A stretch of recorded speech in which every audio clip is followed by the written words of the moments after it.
You're about to listen to TADPOG, Tyler and Dave Play Old Games. It's a comedy video game podcast.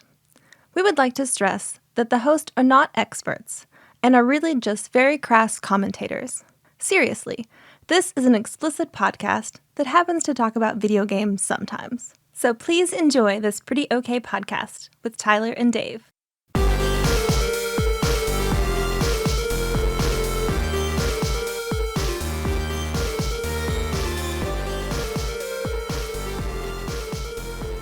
The internet has ruined us. That's a good start. That'll be our start. I like that. That's just also hello internet. That's the name of this episode. The internet has ruined us. A podcast. Yeah. So what do I say? Hello internet. Welcome to another TADPOG podcast. It's a show where two old guys play old games. Why are you doing it like Monster Truck I don't commercial know. guy? Barkley. If you're in jail, break out. So little show, a little podcast about video games. Sometimes.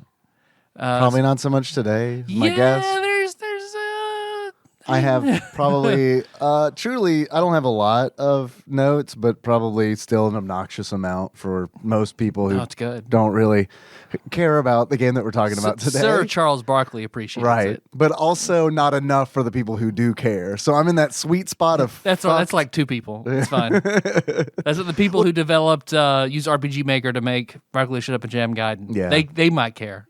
I doubt it. I doubt it because I think they're all disbanded. They skewered the fucking. Yeah, because that's I got that in my notes because like when I was playing this game, I was like, oh, what about Barkley Shut Up and Jam Gaiden 2?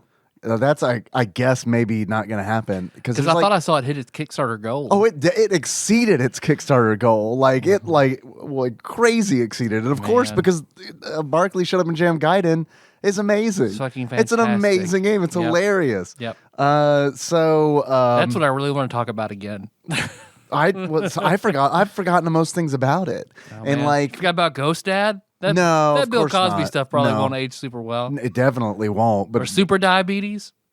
Yeah, I forgot about super diabetes. Ghost Dad I didn't forget about because it was hilarious, and Bill Cosby did that thing. So anything pretty much Bill Cosby is just kind of like. Just kind of burned in there. Where it's like, what about Joanna Man? I do remember Joanna Man, but only because I skimmed the Wikipedia for Barkley Shut Up and Jam Gaiden. So yeah, it met its Kickstarter goal, and then like in 2012, I think it was, it met that quick Kickstarter goal, and then everybody was like, "Where is it? Where is it? Where is it? Where is it?" And now everybody on the team except for two guys have disbanded apparently. And they claim that they're still working on it, but like they ran out of money apparently. What were they building it in? Unity? I don't know. I have no idea. I don't even know if that's hard or not. I don't know anything about. So the new RPG Maker was like $75. So man, the new one was like $100,000. I would have been totally like. Make it strictly, don't pour all new awesome assets into it. Just use RPG Maker again like you did the first one. Yeah, it's fine. But I also get it because they probably got like I got with like when you did Piggy Palace. And I was like, I'm never going to top Chili Dog. There's no possible. So they probably got all like that. And they're like, what can we do? I don't know, make a big angry fat man? That's what I did. But George R. Martin did. That's what they did. It didn't work for them though, apparently. So yeah, I would say I love your big giant fat man. That's thank you, thank you. Yeah, everybody loved your big giant. I ended fat up man. liking him too, but I do think he is like if there was like a tier list of Call of Cthulhu characters, I feel like Chili Dog is probably top tier compared to top tier Jimmy. Entertaining. Yeah, top tier. Beat the game, Jimmy. Beat the game. Beat the game. Well, that's also... You want to know when died, you beat the game. If you don't know what we're talking about, we did some Call of Cthulhu tabletop twice that Tyler has run. One of those you can find in our public back archives. The other... Which I've been thinking about trying to redo that. Redo it? Well, like I know where all the secrets are. I don't now, have man. the original. We're gonna speed run it. All right, I shoot the dog. I'm gonna get his gun. I shoot the dog. I know exactly where everything is. I go to the roof from the very beginning. I go in the toilet tank. I grab the item. Okay. I'm bypassing all the dialogue options. Like people are trying to talk to me in game. I'm just turning around and leaving. Yeah, I can't find how much money the Kickstarter for that actually raised, but it was substantial. But I don't have the original copy, so when I say remaster that first Call of Cthulhu game, I kind of you're want to talking about just redoing the audio. redoing the audio and adding in like music and sound effects. You can have the original. Yeah. You know, like I know you prefer stuff without the sound effects and the music. It so then you'd depends. have two different versions. You could listen to that, or Yeah. if you like the version that's trussed up, then Yeah. I've been thinking about redoing that and putting it on Patreon. Cool. I do prefer it without the sound effects and music and stuff, but it's only because most of the shows that I listen to that have done it didn't do it well. You know what I mean? Like it didn't sound like a... Griffin does a good job in the Adventure Zone when he does it. because I Travis does not, though. I fell off Adventure Zone early on. Back, I guess, before they were doing sound effects, and I guess they do sound effects and music now. He just, for climactic moments. Yeah. For important moments. Gotcha. He did it well. You know, picking a different theme for each chapter of the game and stuff. And then when Travis tried to do it, it was either too quiet or there were these big gaps. It was just Griffin like composed his own music and shit and put it in there, and he did a really good job. Like you're gonna do, right? Just like I'm gonna do.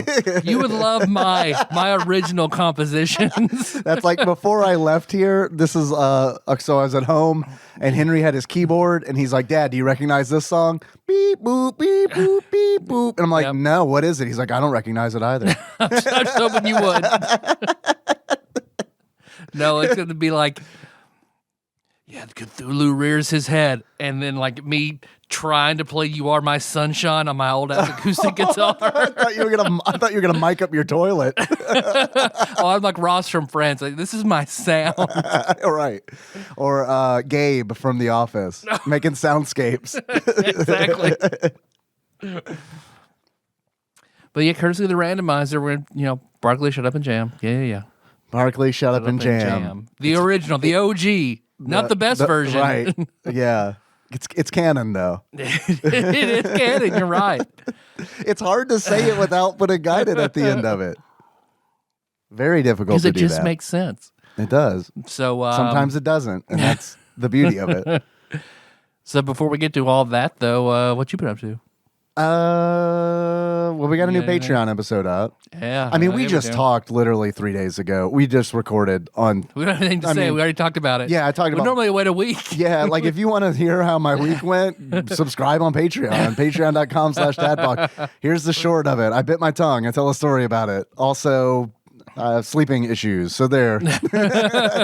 Yay. You caught it from me. No, fortunately that's gone away. It was just like a one night thing. It's a fluke. Yep. Yeah. You had your one night stand with insomnia. Yeah, and I did not like it. Meanwhile, I married that bitch. Yeah, I will not be calling back. Yeah. We made different decisions on the fuck marry. I got married young to insomnia. Yeah. You can say it's not working out very well. Was it an arranged marriage? Or? Yeah.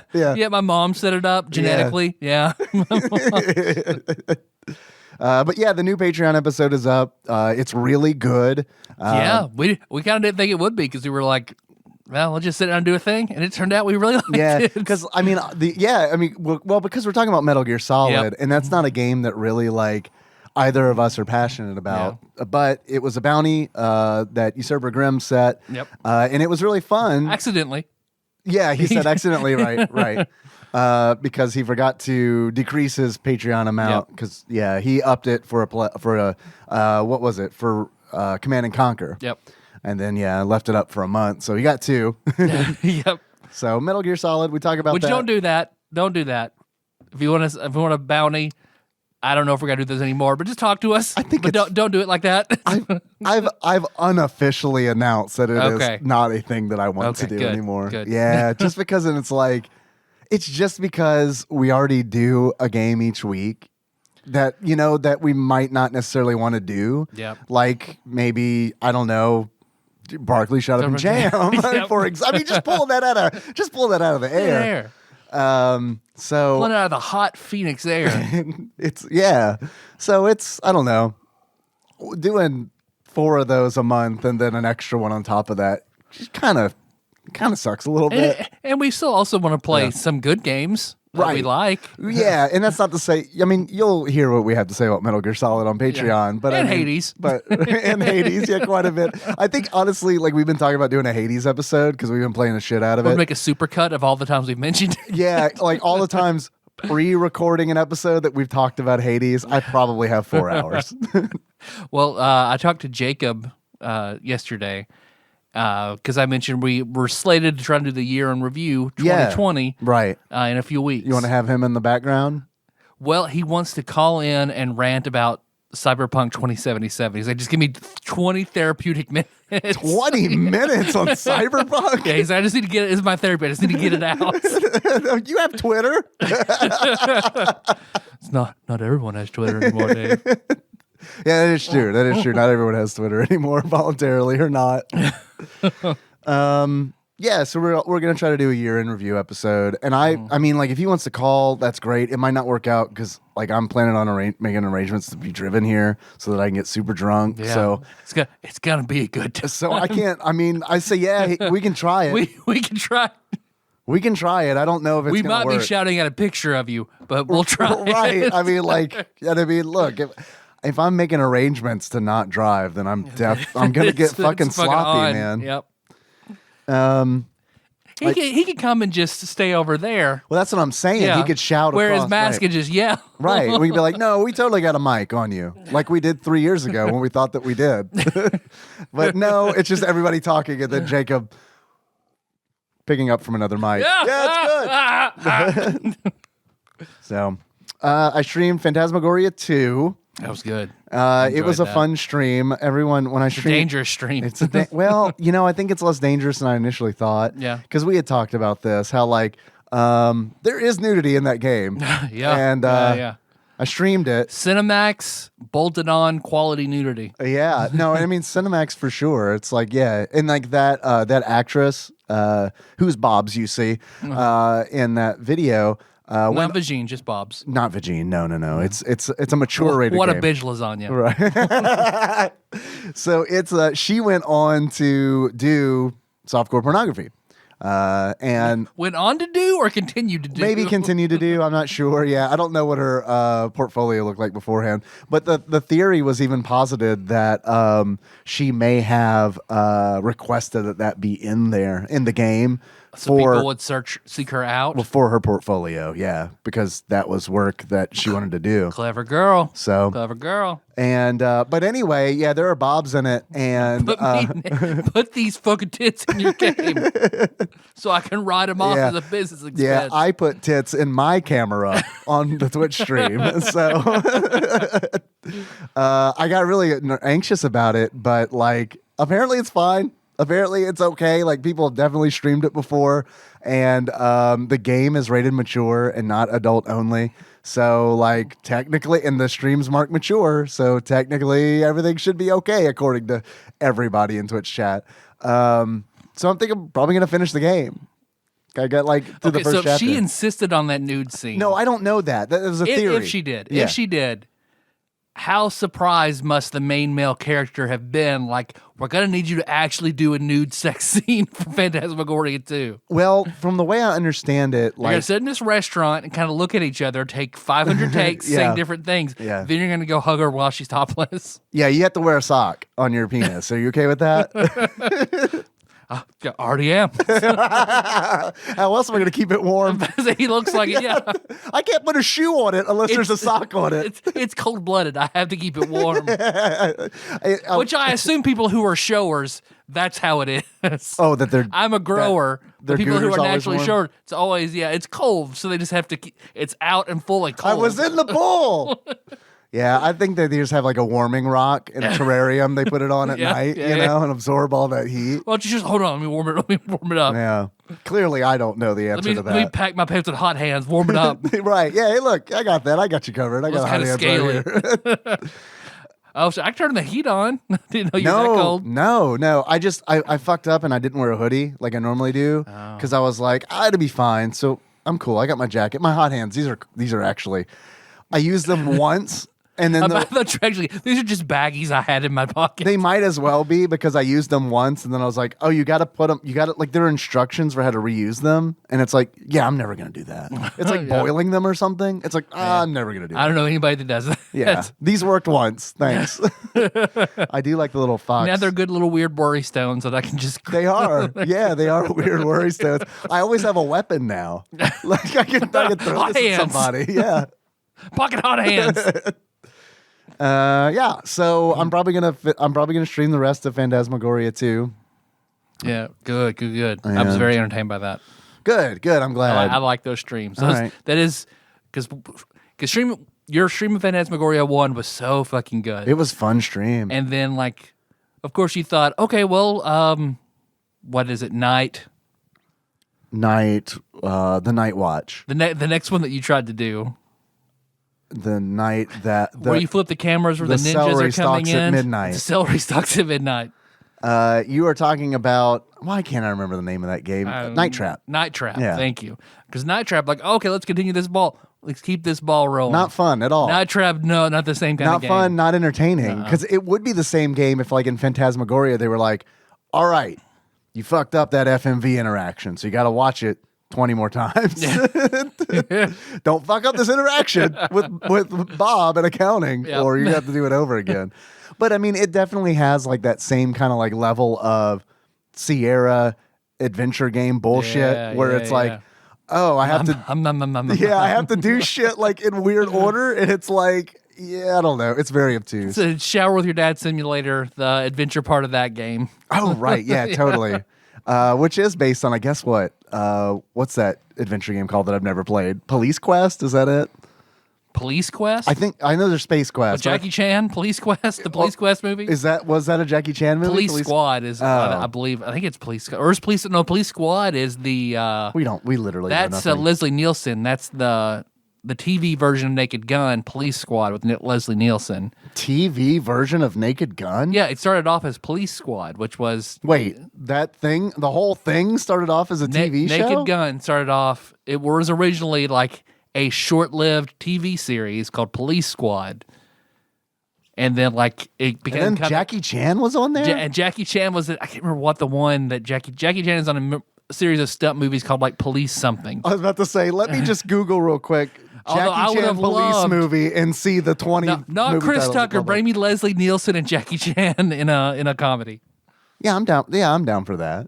Let's resurrect Don't Leslie get Nielsen. rid of Chris Tucker. Keep him. Just add. But he plays his Fifth Element character. Yeah, and Leslie Nielsen plays the car that they drive. Yeah. It is Police Quest is the game that I'm thinking of. That's a Police Sierra Quest. adventure game where I've never played, but I think that's what is skewered in Shower with Your Dad Simulator. Yeah. Phantasmagoria 2. I played that. I wanted to get a breakfast sandwich on Saturday, and that didn't happen. So there's that. Sorry.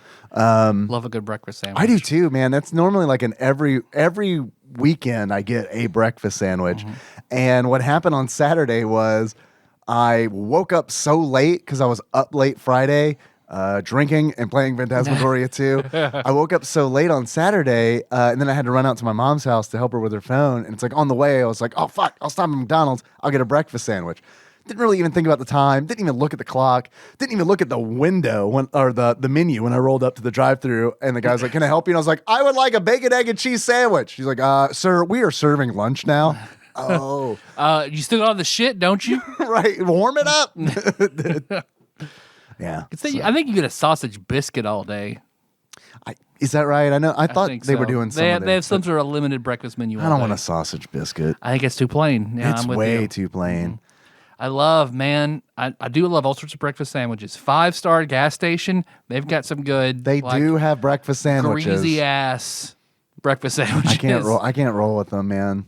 Oh man, they're fried bologna, egg and cheese. I haven't had that. Yeah. I've had their bacon, egg, and cheese before, and it's See, I wouldn't. Bacon is just not good.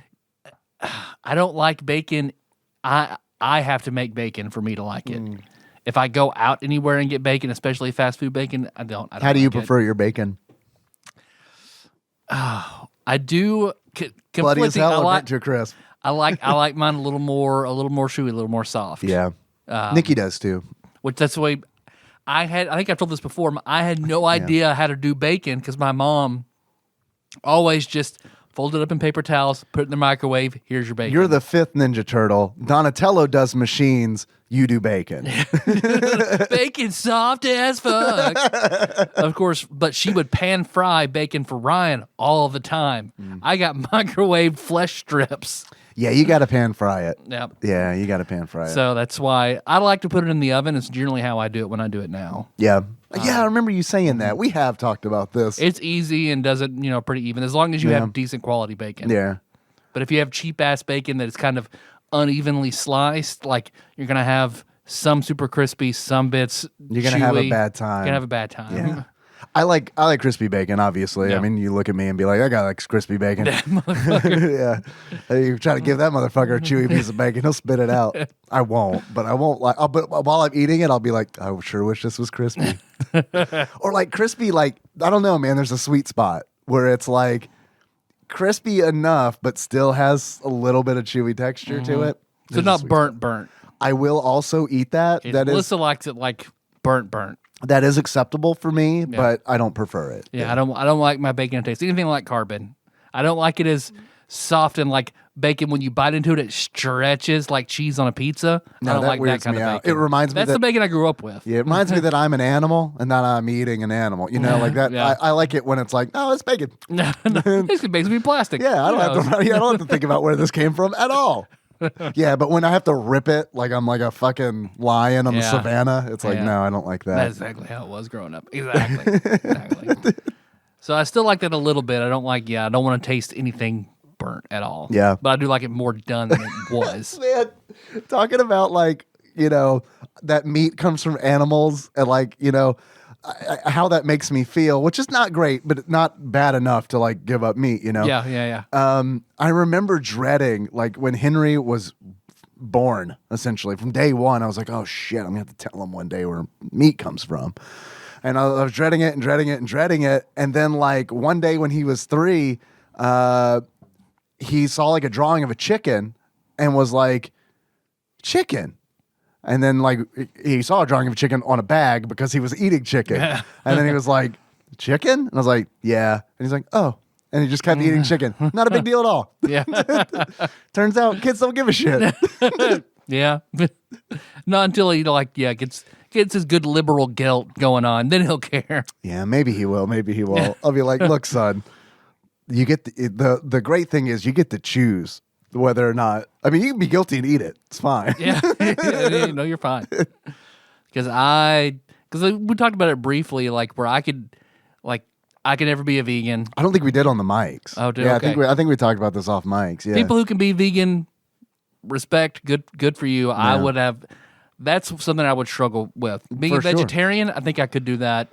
I probably could. With a little problem. I could do it and enjoy it. I just don't want to. I could easily be a pescatarian. No problem. I don't even feel like fucking. I could look at live fish and be like, fuck yeah, good. I'm gonna eat you. I don't look at a pig and be like, yeah, But I can look at a fish and be like, yeah, let's cut that fucking head off and really, yeah. Like looking at a live fish. Shrimp, not so much, because I can easily envision looking at a fish. I've broken down fish before. I've never broken down a recently slaughtered pig. Yeah. So I can look at fish and just visualize. That's no problem. Oh, I thought you said Episcopalian. I was about to say, a bunch of people can help you with that. I can eat Blake. If you want to become an Episcopalian. I can eat Blake, Wiley, and Tim, eat Laura easily. But if you all the Episcopalians have been on this show. If you just want to eat fish, then I mean, I know you got to do promotion and everything, but can you afford that? Oh no. No. Still can't. Not in a landlocked state. It's frozen shitty fish or super expensive okay fish. Just fish sticks. Exclusively Gordon's fish sticks. Yeah, you could say I'm a pescatarian. Crunch. You're holding a fish stick like a cigar. I exclusively eat the finest seafood. This is Gordon's. You're not even eating the breading. You're just sucking whatever is in there out. I love the fish juice. Who does it? Yeah, if you want to end a dietary movement, there's a way. I deep fry them and just suck the grease and fish juice out of it. I like meat, man, and like it's a lot easier to not worry about. You know what I mean? Like where it's like, I don't know, because like my sister's vegan, and respect for sure, but like she can't eat like. And this, I'm not. Please don't take this as I'm like complaining because it's like it's her lifestyle, not mine. But it's like I want to get them some of that that spicy honey from the Heat Nest, and I was like, shit, I better check to make sure that they can eat this. They cannot eat it, so it's like, well, sucks to be you. It's like I already bought it. Yeah. So when they make spicy agave, I'll let you know. Yeah. But yeah, so I don't know. Pretty strict, you know. Yeah, and it's just like, because I think getting rid of meat, cheese, and eggs is such a natural, no problem. Like, I'm sure I could probably do it. It would take a lot of work and be difficult, and I wouldn't enjoy it nearly so much. Vegetarian, sure. Indians do vegetarian food right. I could easily do that, no problem. Yeah, you could probably do it easier than me, just because you like a lot more things. You know, I'll try a bunch of things, but I don't know. I just find things that I like. As long and as I you stick with try it. a lot of things, I think that is the key in anything. But I'm to the point now where if it's like seafood, I won't try it because it's like I just know that it's not going to go well. You know, I just won't. I mean, I won't like it unless it smells good, and then I'll be like, all right, I'll try a little bit. But like fish sticks are good though. Yeah, So exclusively Gordon Fish Sticks. This podcast brought to you by Gordon Fish Sticks. Go to GordonFishSticks.com and don't forget to use our promo code CUNT at checkout. See, I'm going to show you here recipes. I'm making this is a fish taco, so I'm taking 4 Gordon's fish sticks, wrapping them in a tortilla. This is a California style fish taco. Yeah, man, that's how they do It's it. like we're on the West Coast. Put a dollop of sour cream on there, you're done. Yeah, just like Californians do. Oh man, Do you do shrimp? Do you eat shrimp? I like shrimp, but have we talked about this? They need to be fried. Melissa will eat. I've gotten her to try like a grilled shrimp, and she's okay with it. But before it was only fried shrimp. Yeah, I talked to Nikki about this the other day. I was like, because she got so we were ordering Mexican, right? And man, one of our many local Mexican restaurants, many local restaurants. The best one in town is El Torito, I feel like, and it's like they've got Melindo is pretty good too. Melindo's good, but I'll tell you about those guys. Melindo was like, anytime I do a carryout order, they're like, all right, you know those chips we give you for free when you come and sit in? They're like $2 now. Salsa? Yeah, they're like 50 cents. And it's like, fuck you. We couldn't get that. Nikki, Henry, and I couldn't get out of there. I should probably look at tickets. We couldn't get out of there for like $40 all of a sudden. And it's like, fuck that. One of the reasons I love eating Mexican food is because there are a lot of them here, a lot of Mexican restaurants here. Yeah. And it's like we can all eat for like $20. Yeah. We can pay fast food prices for, a much better meal. A much better meal, yeah. So like we were getting El Torito, and they make some fajitas that I really like that are spicy, you know? I think they call it fajita flame. And they're not like crazy spicy or anything, but you know. Enough, right. Yeah. And they have shrimp in them. And I told Nikki, I said, you know what? I think I'm at the age now where I can stop pretending to like shrimp as much as I like. Just tell them without the shrimp. Yeah. I just feel like I've just tried on shrimp for a long time. Okay. I like shrimp po' boys, but it's like, yeah. But you take the bread and the mayo out of that equation, and it's just the shrimp, and it's like, no thanks. Yeah. No thanks. Okay.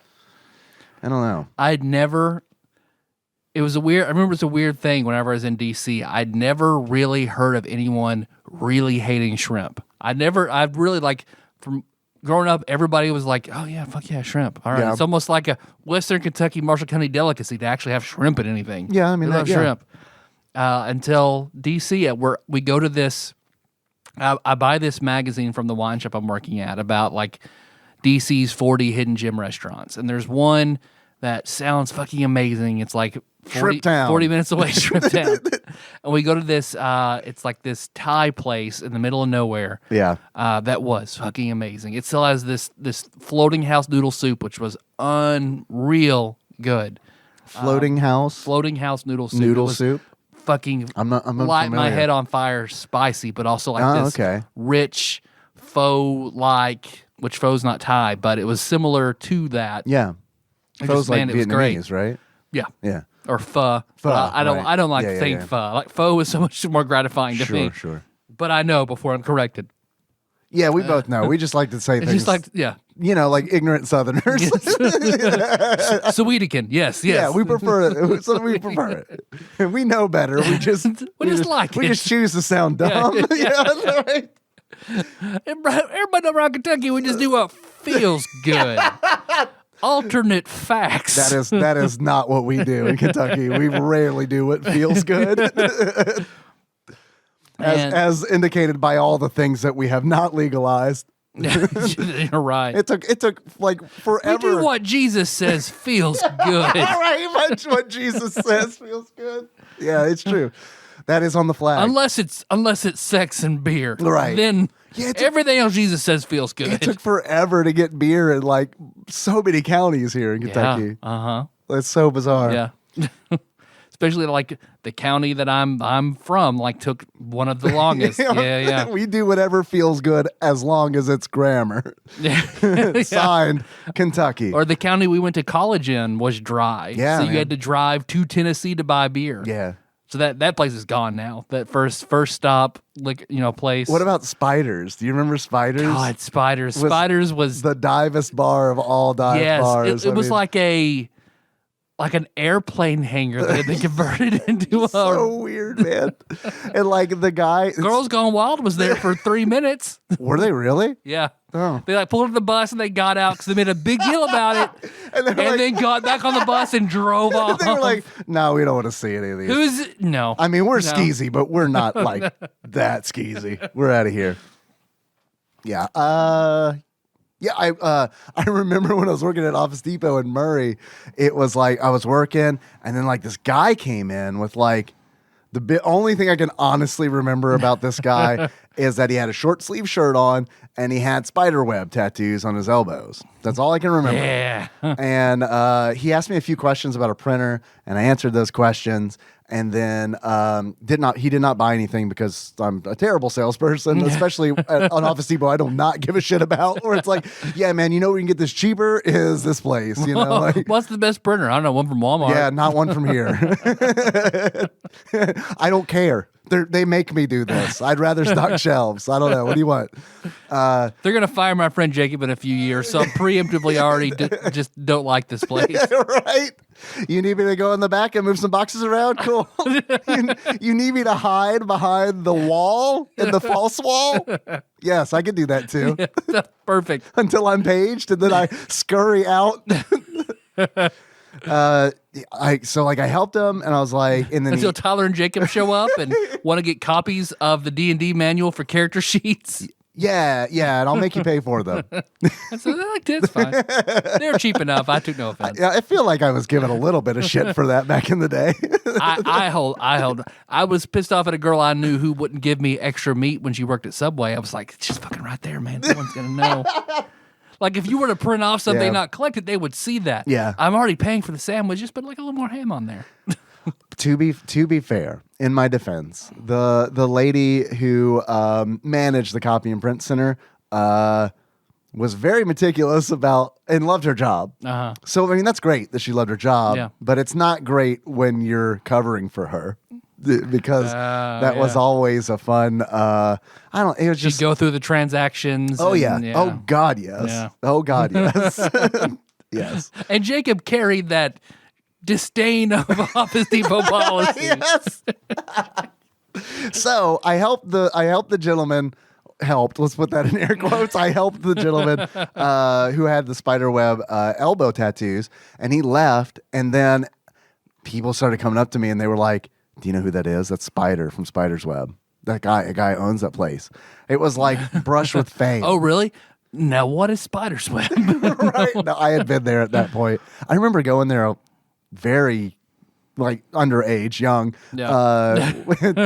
with Nikki. Like, yeah, I remember that. I think I was 20. I think I really went one time. Yeah, like, no, that's all you need. And it was like, you want a beer? And it was like $5 a beer for Coors out of a ice-filled cooler. Yeah. Yeah, you're a college student and have literally no other options, right? Yeah. $5. Put that shit in my hand. It's $20 to get in, $5 a beer. Yeah, $20 to get out. Yeah, I think I went there. I think I went there once with Nikki and maybe Captain Gunner John Turley to play pool. It's been a very long time. Yeah. Yeah. So now we just play pool here. now we can just play pool here. Yeah. Beers are only $2. Yeah, that's true. Your rates are much more reasonable. reasonable. I appreciate that. Saving up for my elbow tattoos. You'll get them. You'll get there. I'll get there one day. Patreon goal. We can make that happen real fast, I bet. Yeah, you're probably right. If we reach $5,000 on Patreon, Tyler guarantees that he will get spiderweb tattoos on his elbows. But they have to be this the mechanical spiders from Mega Man X. Tattooed on my elbows. I was still thematic. Okay, yeah, of course. I was thinking maybe it would be hearts in the center, and so like instead of regular spider centers. Yeah, that's fine. I get that. I brought some chips. Oh shit! No. I was trying to save them, but they're about to expire. Yeah, no, when I open them up, you can see that I failed. There's like maybe 12 chips left in here. I appreciate the attempt was made. Yeah, I'm sorry, but it was like. I was gonna bring them on Saturday, and then I should have. Here, I brought Pringles Scorchin' Cheddar, naturally and artificially flavored. Have you seen these? I feel like maybe I've seen these. Don't worry, folks. That wasn't the Pringles. That was a random can here. And then I also brought these Pringles Scorchin' Barbecue flavored. This one doesn't say whether or not they're artificially flavored, so I'll assume that they are not. This is all 100% real, natural, organic, homegrown, farm-raised, open-range barbecue. I'm assuming these were a little better. Oh, because they're a little less... It's a lighter. Yeah. Or am I just saving the one that I like better? For the... You're not going to beat the game, though, without it, so I'm not sure. Or do they actually taste exactly the same? We'll find out in a minute. Not true.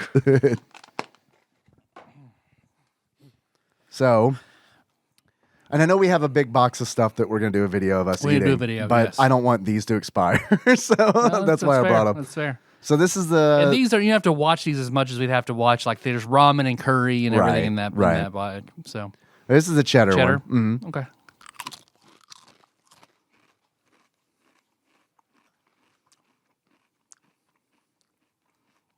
All right. They're good, right? All right, They're good, right? Mm-hmm. And then the barbecue.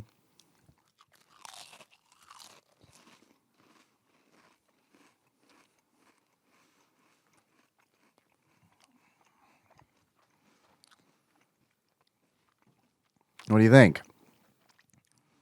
Not as much heat, a little smoke. I like the cheddar ones more. Yeah, the cheddar ones are the best, I think. Yeah, but I also just straight up like regular cheddar Pringles. I went into work the other day and a coworker had like what appeared to be a novelty size bag of Lay's cheddar and what is sour cream chips. Yeah. Like, I mean, this bag, like the kids, that's their favorite. I thought at first that he had brought his Lay's potato chips pillow with him to work. Like the bag was so big. And my first thought was immediately, I was like, oh, I got to hide this. Like, I got to pick it up. It's so big that it would be hilarious if I hit it. It's family size. The Manson family size. Yeah, I mean, yeah, it's a big family. But I then decided that would be mean to hide this man's chips. So what I did instead. And an improbable position. Yeah, also, I couldn't find a good spot. I mean, it's like filing cabinet, I guess. Maybe I can get it in there. But I don't want to break all his chippies, you know. Yeah, no chippies. No. Good chippies. Good chippies. And then I have one more thing.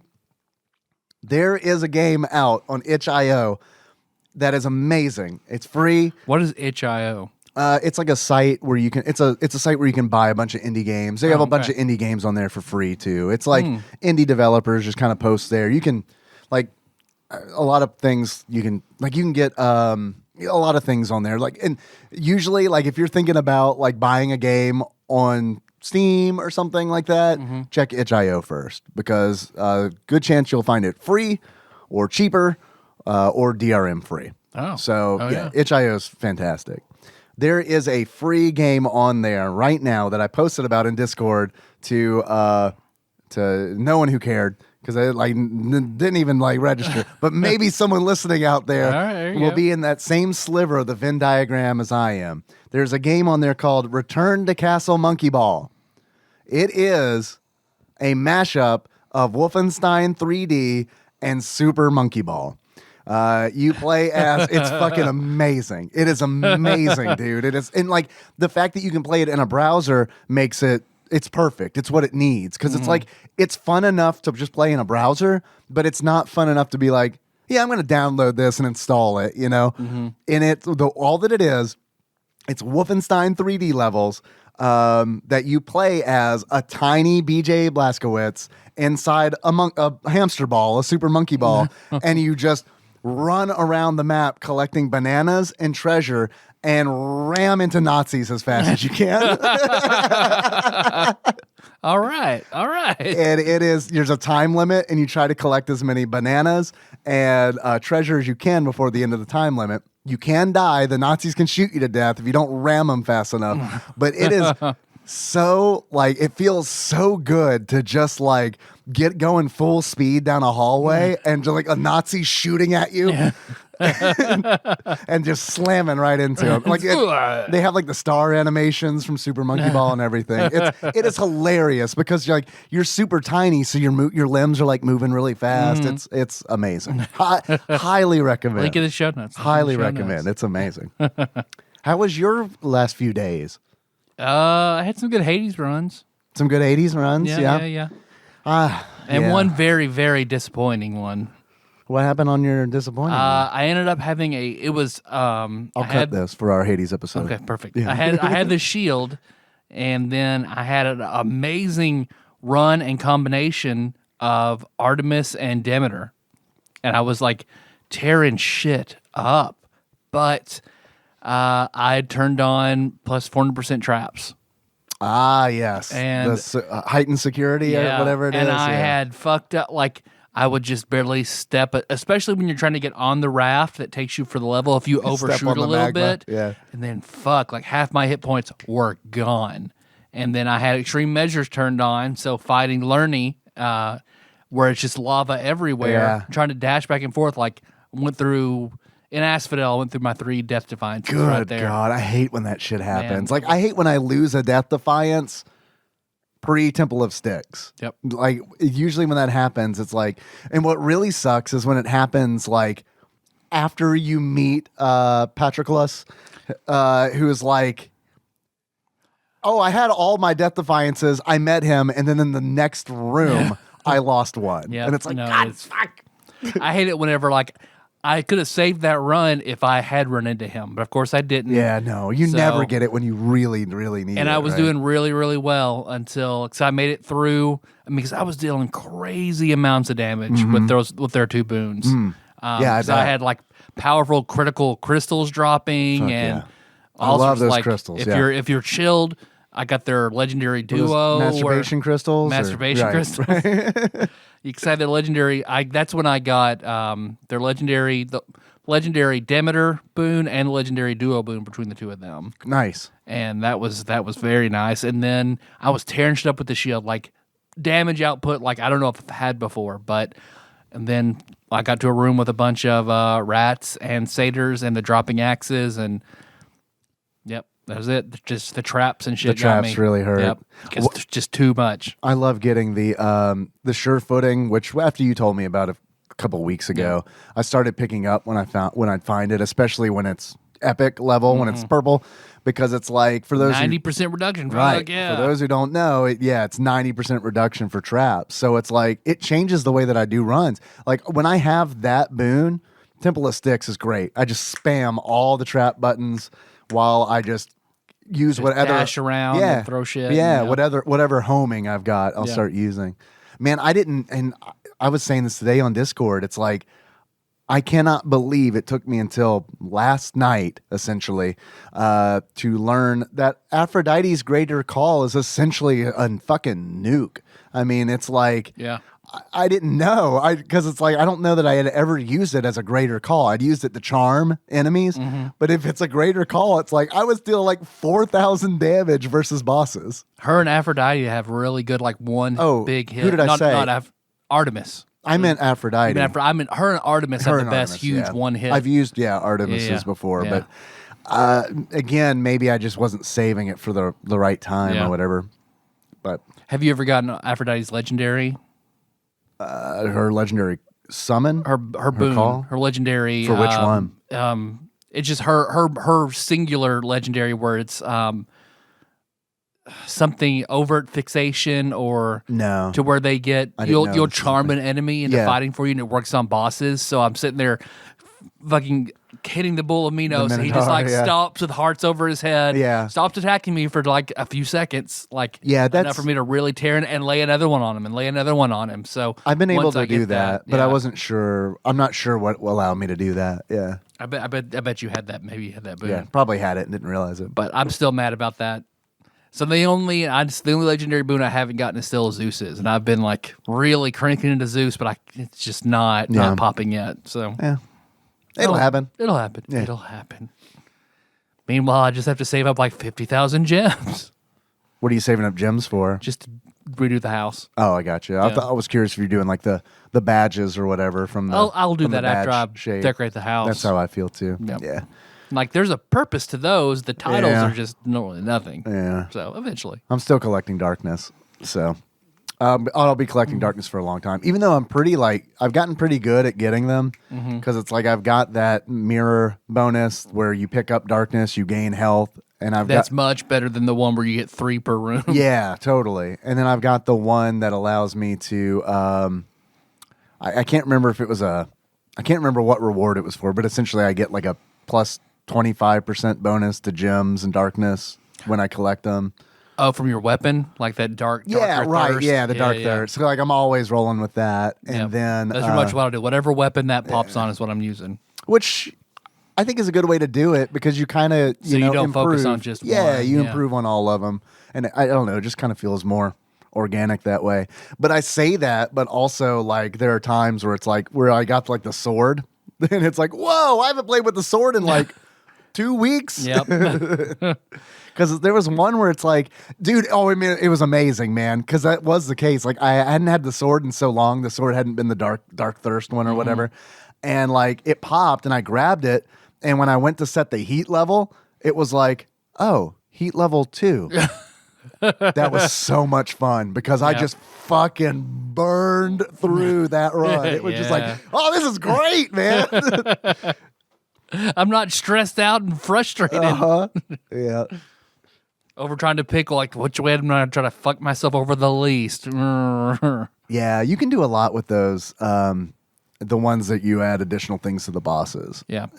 Heightened defense, right? Or heightened something. Yeah, where they get like the bosses get or extreme measures. Extreme measures. That's form. What I'm trying to. Yeah. That's what I'm That's 10 automatically. And then there's middle management that makes like the armored foes have like a special quality or something. Yeah, right? for like mid boss fights. Yeah. And it's like I'm gonna start rolling with that. I think because a lot of times I'm doing runs now where because I'm trying to do fast runs. Like that's kind of I have fun when it's like when I can do a run in less than 25 minutes. That's kind of what I'm always shooting for.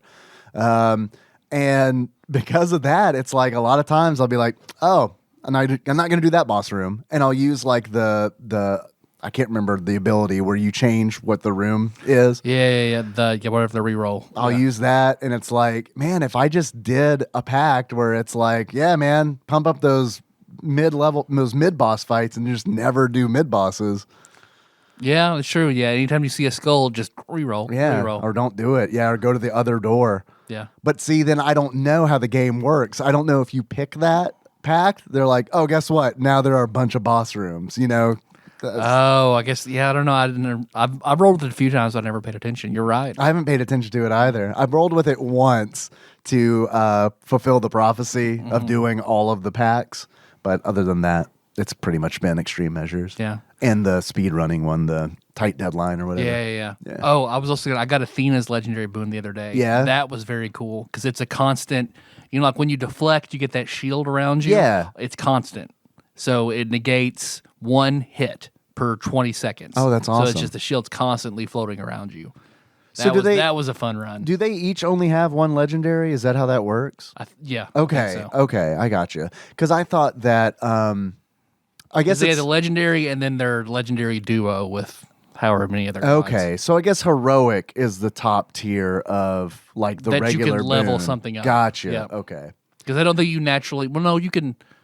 I don't think you ordinarily find something heroic. You have to level it up to heroic or trade it out to heroic. Like if I had epic Athena's shield bash. Epic Mickey is what I thought. Yeah, if I had epic Mickey.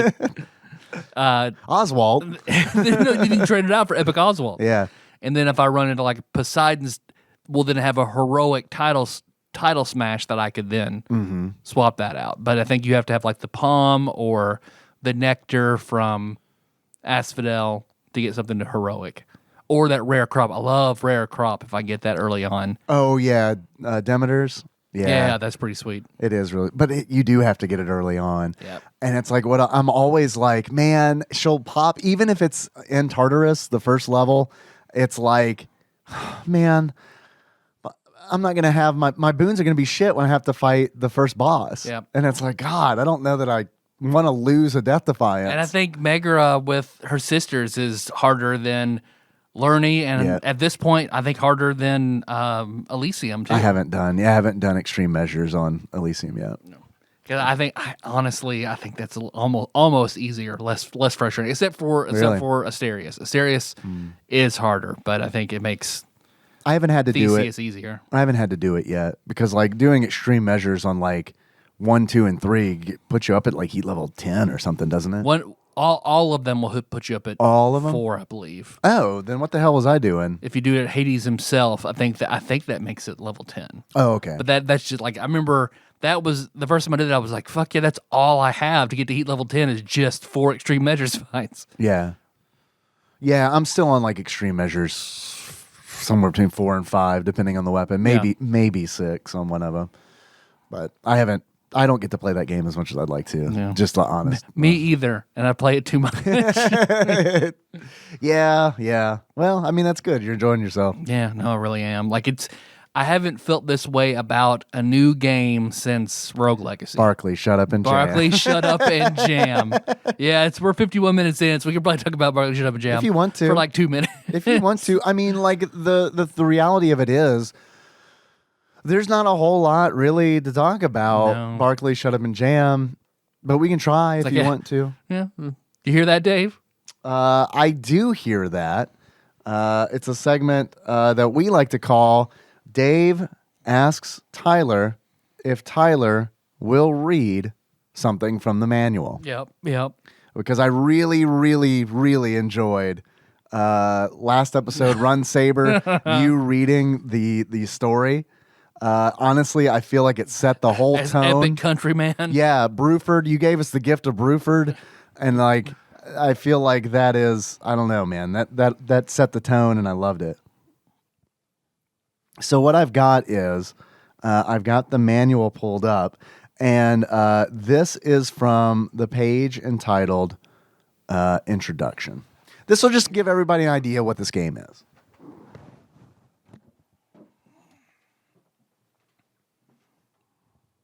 Introduction.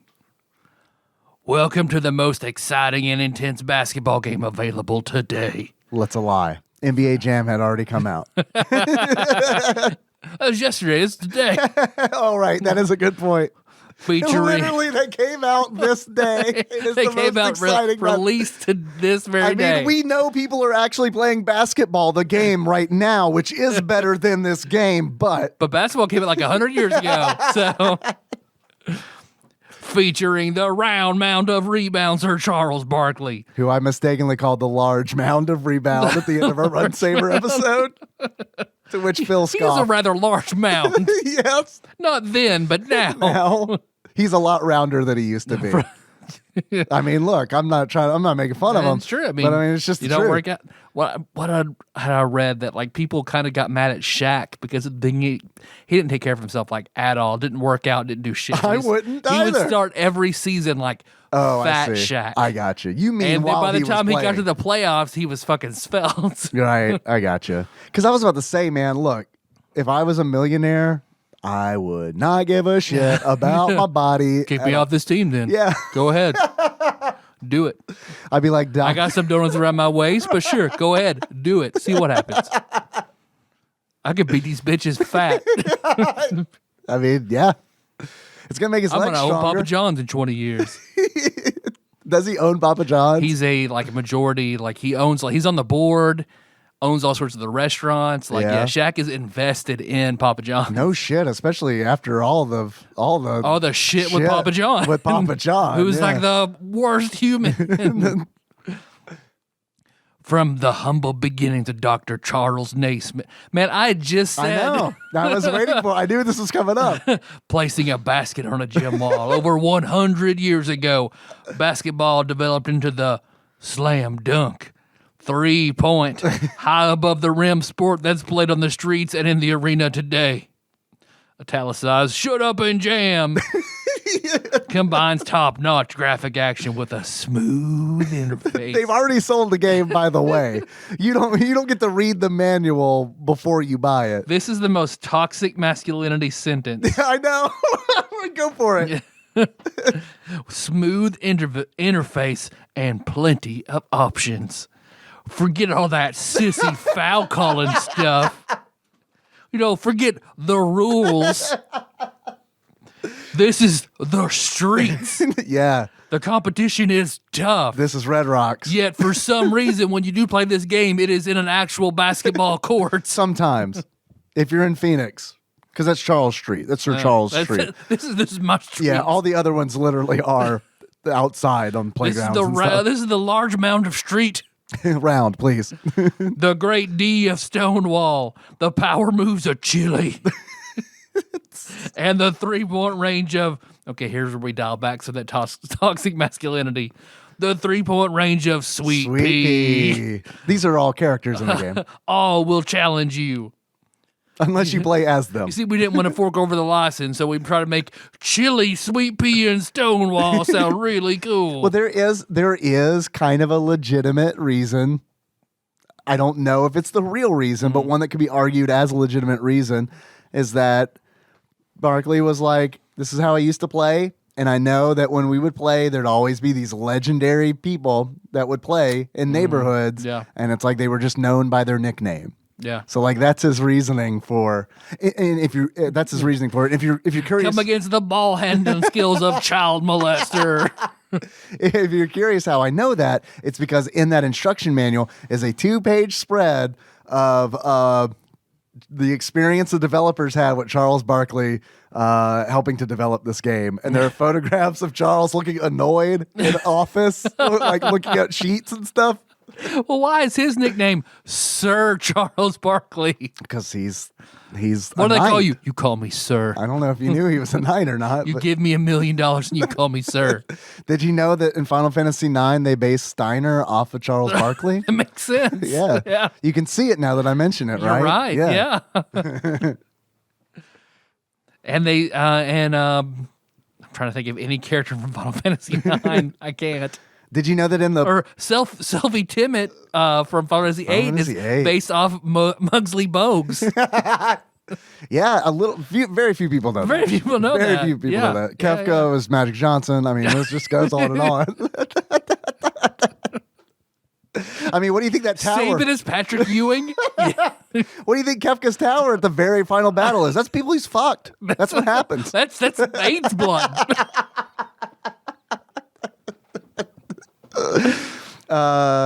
Yeah. I mean, that's Edgar was based on Larry Bird. Ask Larry Bird. He'll tell you. Do you have what it takes to face Sir Charles? Also, in the European translations for Final Fantasy games, the Onion Knights are just called Charles Barkleys. I don't know if you knew Charles that. Barkley. All right, here's a paragraph that is toxically masculine and Another one. homoerotic. Lay it on me. Shut Up and Jam is the ultimate round ball challenge between the greatness of Sir Charles and the greatest from the streets. Real men don't cry foul. Can you pound the round mound? That just, if I have to be good. Can you fuck Charles Barkley? Can you beat him in basketball so much that you then top him after the game? Are you man enough? You get to fuck Sir Charles now. Are you fucking man enough to fuck Charles Barkley without him fucking crying about it? No, he's not gonna cry. He's not a sissy. He's not gonna cry foul. Yeah, no. It's not a foul to fuck a man in the ass. No, I mean it's not, but.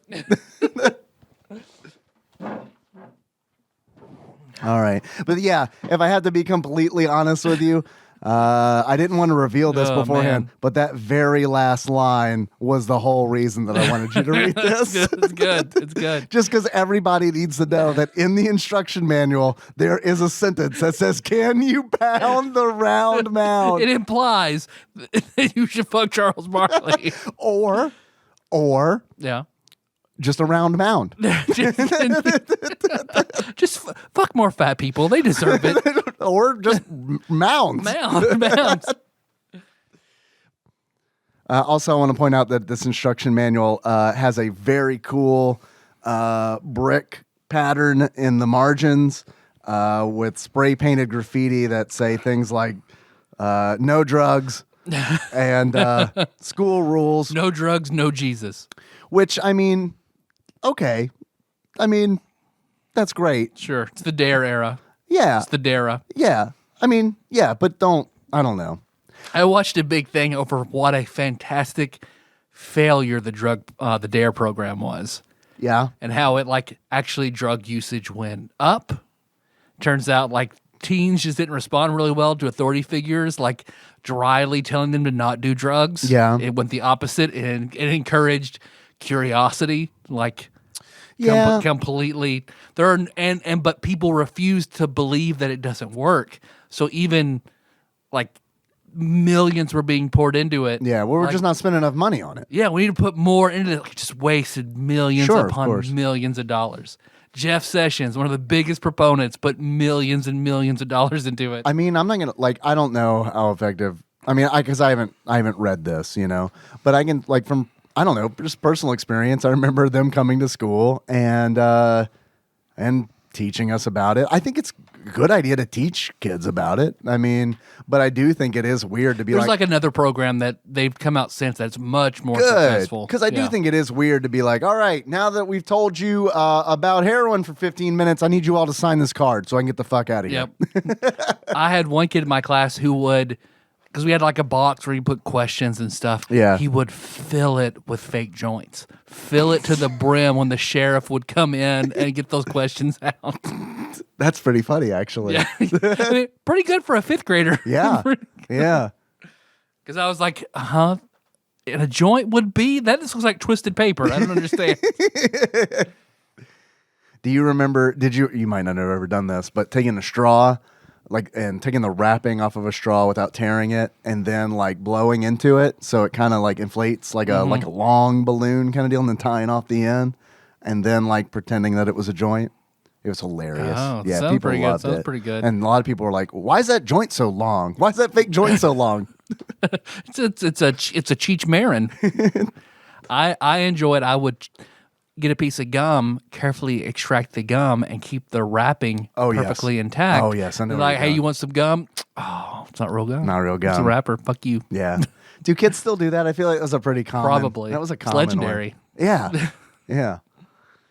Of course I hear that, chewing of gum, and the moans of children disappointed with not actually getting... Not fucking Charles Barkley. Now, let's not be hasty. They got to beat him in basketball before they can fuck him. Yeah, that's the rule. That's the rule for any NBA player. Well, it doesn't say in the... How Wilt Chamberlain fucked 10,000 girls, I don't know. It doesn't say in the NBA basketball rule book that kids can't fuck Charles Barkley. The federal courts might disagree, but it's like an Air Bud situation. You're right. There's no rule explicitly saying. Of course I hear that, which ushers in a segment. That's how Aaron Carter fucked Shaquille O'Neal. Remember that song, I Beat Shaq? No, that was explicitly. He trained for years. He wanted to fuck Shaq. Yeah, I mean, look, I get it. I wouldn't fuck Shaq, but I mean, like, I'd marry him. You know what I mean? Yeah, I know exactly what you mean. If we were doing a marry, fuck, kill for like pretty much any NBA player, I'm going to choose marry on all of them.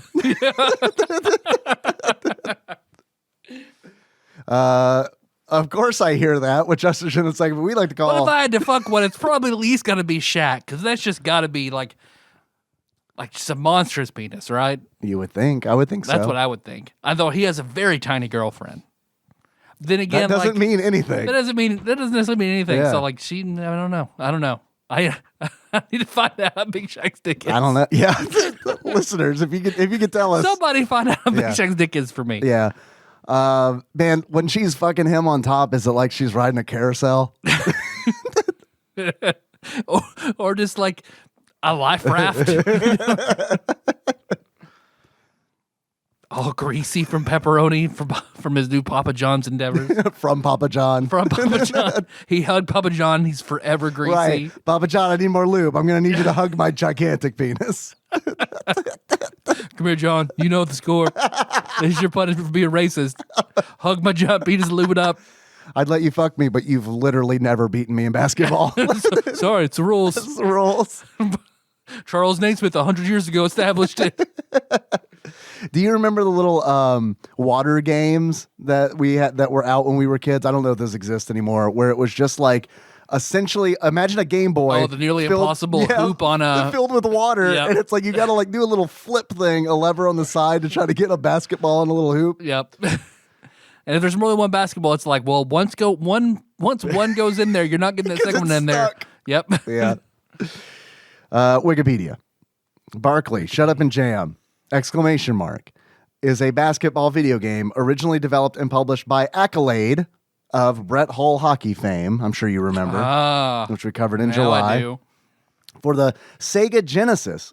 It says on North America, idiots. In North America in 1993 and later, and I get in Dwight Schrute on Wikipedia. Idiot. And later in Europe on April 1994. It is the first entry, that's right, the first entry, and that means there's more than one of these. Nice. Not including, well, I guess including Barkley Shut Up and Jam Gaiden. Yeah. It is the first entry in the Barkley Shut Up and Jam series, featuring former NBA MVP Charles Barkley prominently as one of the playable characters. Which is probably a good thing. Otherwise, it'd be a very misleading title for a game. No, he's just telling you to shut up and jam. Although I do want to go back in time and pester somebody at a Babbage's of whether or not Michael Jordan is in this game. I don't want to play it if my... What's a good game of Michael Jordan? Here, it's called Chaos in the Windy City. I said a good it's game. A basketball game? No, it's not. It has basketballs in it, though, right? It has 100% more basketballs than Shaq Fu. Here you go. But we hear that Shaq has a very big penis, so we'll let it slide. We'll let it slide. Kid, if you beat Chaos in the Windy City, you can legally fuck Michael Jordan. Yeah. David Dykes can legally fuck Michael Jordan. I watched him beat the game. There is an NBA Jam. There's a version of NBA Jam with Michael Jordan in it. Oh, really? Yeah. Like a ROM hack or an actual like... A real one that Michael Jordan contacted the developers to make for him. Okay. Ken Griffey Jr. is in it as well. Okay. But it exists. It was like they made it for him. Man, and I think only sweet. only 3 of them exist, and I don't know if he still has That's it. the grail, I guess, right? I heard that on Hardcore Gaming 101 has a podcast where they like actually really talk about games. It's kind of like this one. But it's kind of like this one. I like it. I love it. I don't like it. I love it. I think it's great. But like they just recently had an episode on NBA Jam where they had a guy on there who just wrote a book on NBA Jam and did a bunch of interviews, and it's like there's a lot of really interesting stuff that I wish we would have learned before we did our NBA Jam episode. Oh no. I think having John over in the middle of the day and calling it NBA James is like Probably pretty on par. It's pretty good. It's definitely on brand for TADPOG. Yeah. But we could have had little fun tidbits in there, like that Michael Jordan bit. I'd rather talk about fucking Charles Barkley. I mean, me too. But I have to answer for us when people are what like, Final Fantasy characters are analogous to 90s NBA players? "You want it? Let's do it." Who's Larry Bird in Final Fantasy? Who's the parallel? Who did I say? I said Saban. No, Ed. Oh, you already did Larry Bird. I'm sorry. Yeah. I must have been just all wrapped up on Magic Johnson. I understand. Yeah. We all are. Oh, who's Sephiroth? Oh, Leitner. Have we done Jordan yet? Cloud. I want to do. I want to have a. There needs to be a meme. Have you seen the? Of course, you've seen the "Did Sephiroth do this" memes. I don't think I have. Oh man, it's the scene from Final Fantasy VII with the Midgar serpent on the sword with the "Did Sephiroth do this?" But it's just crudely photoshopped things over either the serpent or the sword or both. Perfect. We need it. I want to do one with a broken backboard. And did Shaq do this? Perfect. There we go. See, that should be the promo photo for Barkley Shut Up and Jam Gaiden II. Oh yeah, totally. There's the ad. So question: do NBA players still break backboards, or have we developed the technology to make them unbreakable? Unbreakable. Kimmy Schmidt. I think sort of like Goku, a player will always rise above and somehow break it. I can't tell you the last time I heard about a backboard being broken because it was or anything. all anyone could talk about. I feel like in the 90s. Yep. Oh yeah. Fuck yeah, it was. I mean, like to the point where, look, I'm going to invent a conspiracy theory right now, and that I think that they made breakable backboards on purpose as like a meat promotional thing. That's how big breaking backboards was. Like, I mean, seriously. It was. Well, they switched from the old Pyrex to the new Pyrex back. Are those really backboards. Pyrex? Please tell me they're Pyrex branded. I can pretend they are. You know, a little known fact about NBA Jam. Look, that guy also didn't know. They're Pyrex backboards. Look, That's why they break all the time. You could. Have you had 70s Pyrex backboards? No, they'll break so much. But the new ones break. The new one? So the old ones are better? Old ones are better. So you're like a Pyrex hipster? Yeah, no, that's true. Like they changed the formula. Like there are different insignias. Like you can tell by the branding on the Pyrex if it's old Pyrex or new Pyrex. You are a Pyrex hipster. You know about the branding. The U.S. only sells the new Pyrex unless you can find like at vintage shops and stuff like that. But the old shit has a warmth that most people can't feel. Right, you can't. No, I get it. France still makes the old Pyrex. Really? Like there's one factory that makes the old Pyrex. It's like nearly unbreakable. That's the quality of shit you want. You could almost tell me anything about basketball, and I could believe. Like, I mean, that Pyrex thing. It's like, all right, it's clear. It's hard. Makes sense. I mean, what else is it made of? Plexiglass? I don't know. No. The shit that the Pope Mobile's made out of? Clearly not. And that's also Pyrex. Now that I don't believe. I was raised Catholic. Oh yeah, we're right. I know that's made out of God's own hands. It's God's tears. I was gonna say tears, but that's when it rains. We all know that. That's what happens when I masturbate. So yeah, Barkley, Shut Up and Jam. It started out on the Genesis, came out on the Super Nintendo, developed by Accolade, and it is a NBA Jam clone. It's a watered down NBA Jam clone. Yeah. Let's new segment called "Why is this game worse than NBA Jam?" So let's list our grievances. I guess we brought it up. Like the character select screen, just a bunch of shirtless, super muscled guys with all the exact same body type. What's wrong with that? So they all look. Yeah, you got to be. If you want to play basketball and fuck Charles Barkley, you got to have this body type. It is pretty funny. The character select screen is pretty funny. And they all have their street nicknames, or street names, I guess, if you will. Did you have a favorite player? Smooth did pretty well for me as my companion. I found that if I was not playing as Charles Barkley, that I was bad at the game. So I can imagine where Charles Barkley's going to be unfairly stacked. Yeah. I could never hit a 3-point shot as Charles Barkley. Really? Period. Were you using the I had to dunk. Were you using the shoulder buttons, the turbo? Because that increases your hit chance. Oh, does it? Yeah. I mean, it's NBA Jam. I mean, because it's like whenever I play NBA Jam, I'm just holding down the shoulder buttons. Yeah.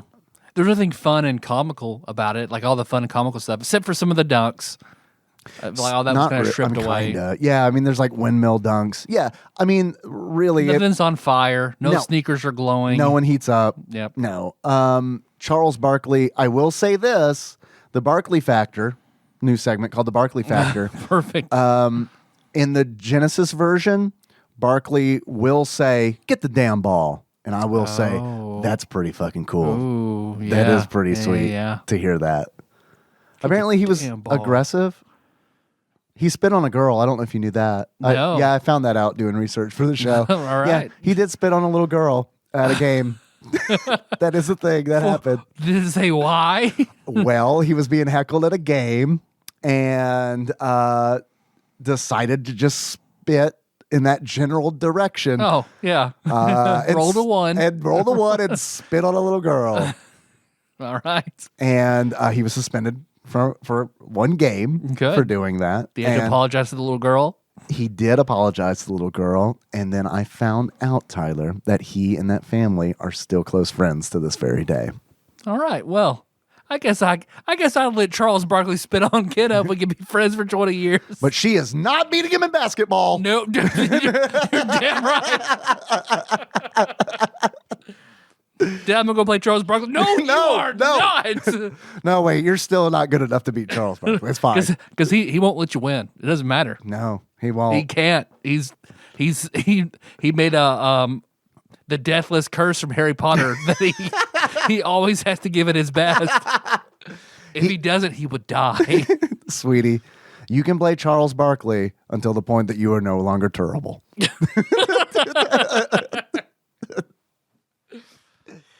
Let's see. What else is this game worse than NBA Jam at? It doesn't look as good. I don't like that you also control, like if I'm passing an NBA Jam, I can control both people whenever who has the ball. Yes. This is the biggest gripe I have about this game is that you can only control the first teammate that you select. Yep. You cannot control your other teammate, which is incredibly frustrating because the AI in this game is very bad. Yep. Is very bad. And it doesn't matter who that teammate is. Here's what happened to me. Okay. So I played the first game as Charles Barkley. I was like, fuck, man, this game is easy. And then I was like, well, let me pick someone who's good at 3-pointers. I was like, who's good at 3-pointers? Well, the manual did say Sweet Pea. Yeah. So let's go Sweet Pea. Here's what would happen. I would take a shot, and of course I chose Charles Barkley as my teammate because it's like, I mean, he's good. We've established that. I would take a shot. Immediately after taking the shot, Charles would be like, I'll see you on the other side of the court. He would just leave. He's the round mound of rebound, goddammit. You stand by that fucking hoop, and when I miss, you jam it in there. You're Sweet Pea. You don't miss. You don't need me. Oh, I missed a lot. And every time, my fucking teammate would be waiting for the return while meanwhile the two opponents are right there under the goal where it's like, sweet, got it. Yeah. Well, I'd also wondered because of course starting off like I was losing because I had to figure out my bearings. Once I kind of got how the flow of the game went, I started winning pretty handily. Then toward the end, I was wondering if you saw it's like the same rubber banding effect that I had because I was trouncing and then all of a sudden I could not fucking hit or dunk or anything, and they kept hitting 3 after 3 after 3. I was actually, when I played a series, I was begging for the rubber banding. I think you're right. I think it is there. I just don't think it is as noticeable as it is in NBA Jam. Because to me, it wasn't. Because in NBA Jam, and honestly, maybe it's because like I'm not great at NBA Jam, but I'm definitely better at NBA Jam than I am at Shut Up and Jam. Streets and Jam was just too on the nose. Do you think that was like a jab at NBA Jam because it's so like bombastic and he's eating up. It was like, shut up. I think they were trying to Jam. steal some brand recognition by saying Jam. Yeah. Yep. Yeah, totally. Do we still jam in basketball or is that gone? You come on and slam and welcome to the Jam. Yeah. Well, that was back in the day, but do they still jam? They don't go away, man. They don't fuck go away. Tim Duncan might retire, but they don't go away. Yeah, I didn't know. Kobe ain't with us no more, but we jam. Okay. We jam. There's an SNES game called Jam It, so we have that to look forward right. to. It's a deli simulator. So yeah, we got that to look forward to. Jam it. Jam God. it. Mm-hmm. It's about just ramming your finger into stuff. This is a basketball game. Yeah. Damn. Yeah. I mean, I'm sorry. I hate to jam it. Well, I can understand a basketball game a lot more than I can do a football game or a soccer game. Well, yeah, and like games like this especially are more because it's an NBA Jam clone. It's like, well, this is an arcade basketball game. You know, like your arch rivals. I mean, this is like an arcade basketball game. So already, it's okay to me. You know, and yeah, it's okay. It's okay. Yeah, that's kind of. I know we're not probably. To if that you have point. access to NBA Jam, it completely makes this game irrelevant, 100%. And you know, I get they tried to. You know, they didn't have the licensing, so of course, it's street ball with all these legendary players. Yeah, but that's still not really the same unless I knew who they were. Yeah. Unless they really are famous in like street ball. Yeah. But even then, I'm not going to know who they are. So it kind of steals. It's just, I mean, this is forever deemed irrelevant from NBA Jam. Oh, yeah, totally. Yeah, absolutely. There's no need to play this game if you have NBA Jam. Yeah. Then there's the only other thing I can think of that like it lacks that NBA Jam has aside from fun is there's no heat mechanic because there's no Bill Clinton. Yeah, there's no Bill Clinton. There's no Beastie Boys. None of that. Big Head Code. No Air Dog. Half Dunk Slam. Yeah, none of it. Yeah, fuck that. I can't print out 20 pages of dot matrix NBA, shut up and jam codes. Yeah. You can make 3-point shots from full court. You can do that. So there is that. But yeah, you're not breaking. I didn't break a single backboard. I didn't catch a single hoop on fire. Yeah. No, I like my basketball like I like my my finals fantasy. Yeah. Yeah. You do need a dose of that. I mean, I do too. I very much enjoy a little bit of magic in my sports games. Just a little bit. Yeah. Not enough to give you AIDS, but a little bit of magic. Just a little bit of magic. Just a drop will do. A dollop. The dollop of magic. So yeah. Tyler. Yeah, Dave. That was a little bit of shut up and jam talk. That's enough, I dare say. Oh, actually, I did play this on the Genesis, and how'd that compare? It is way worse. Oh, really? Way worse. The music is not as good. Uh-huh. I played a series. So in this game, you can do single games, series, or tournaments. A series is like best of 5, best of 7. You decide. It's like a season, but over in England, and it's only like 5 episodes. Right, exactly. And 100. You got it. Nailed it. Yeah. So what happened to me was they played one song the entire length of that series. Ooh. Like we would change destinations. We would go to different street courts, except for Phoenix because that's where Barkley lives. It's his street. Yeah. Right, that's his street. Just one song. And in the SNES version, they have different songs, which is nice as a little bit of a change. But yeah, the music itself isn't as good in the Genesis version. It's a lot thinner. It's just not. I don't know. It's just it sounds. That's how it is. It sounds bleepier and blooper. That's what I can imagine. If you'd said me to do that, Tyler, I said you. What do you think the music would be like on the Genesis? Inferior. Yeah, I've heard really good music on the Genesis, but I do feel like it. I don't know because I didn't develop for either of these consoles, but it does feel like it takes more effort to make something sound great on a Genesis. Yeah, because it just has a particular sound, and I feel like it fits different themes better than others. Yeah, I mean, like there's some real like I don't know, like Streets of Rage 2 is a great example, I think, of like fantastic composition for the Genesis because it's got that like synth kind of sound, like it's supposed to. And Shadowrun, absolutely. Phantasy Star 4. Yes. It needs a science-y sort of theme laser to it, sound. and it makes sense. Then. Yeah, it needs a laser sound. It makes synth. And also, I noticed some glitches on the Genesis version that I didn't notice on the Super Nintendo version. Like at one point, my teammate's head came off momentarily and then slammed back on his shoulders. It's like at one point, and I don't know, this might be by design, Charles Barkley literally teleported. So that was fun. That was by design. He was like, maybe he's powering up to do the Chaos Dunk. I don't know. And then I also played the sequel to this game, which only came out on the Genesis. Shut Up and Jam 2. Oh. Which, let's make a sequel to the worst one. And it's way better. Okay. Just kidding. It's horrible. Oh. Yeah, I'm sorry. I didn't mean to do that to you. How could you... Let's play a fun game called How Could You Make a Game Less Fun Than Shut Up and Jam? Number one reason. Number one answer is on the board. How could you make Shut Up and Jam less fun or make less sense? Let me put it that way. Take out Charles Barkley. Bing, bing, bing, bing, bing, bing, bing, bing, bing. Yes, sir. He's too expensive to get him again. Yes, sir. Scrolling through the roster. Where is Charles Barkley in this game?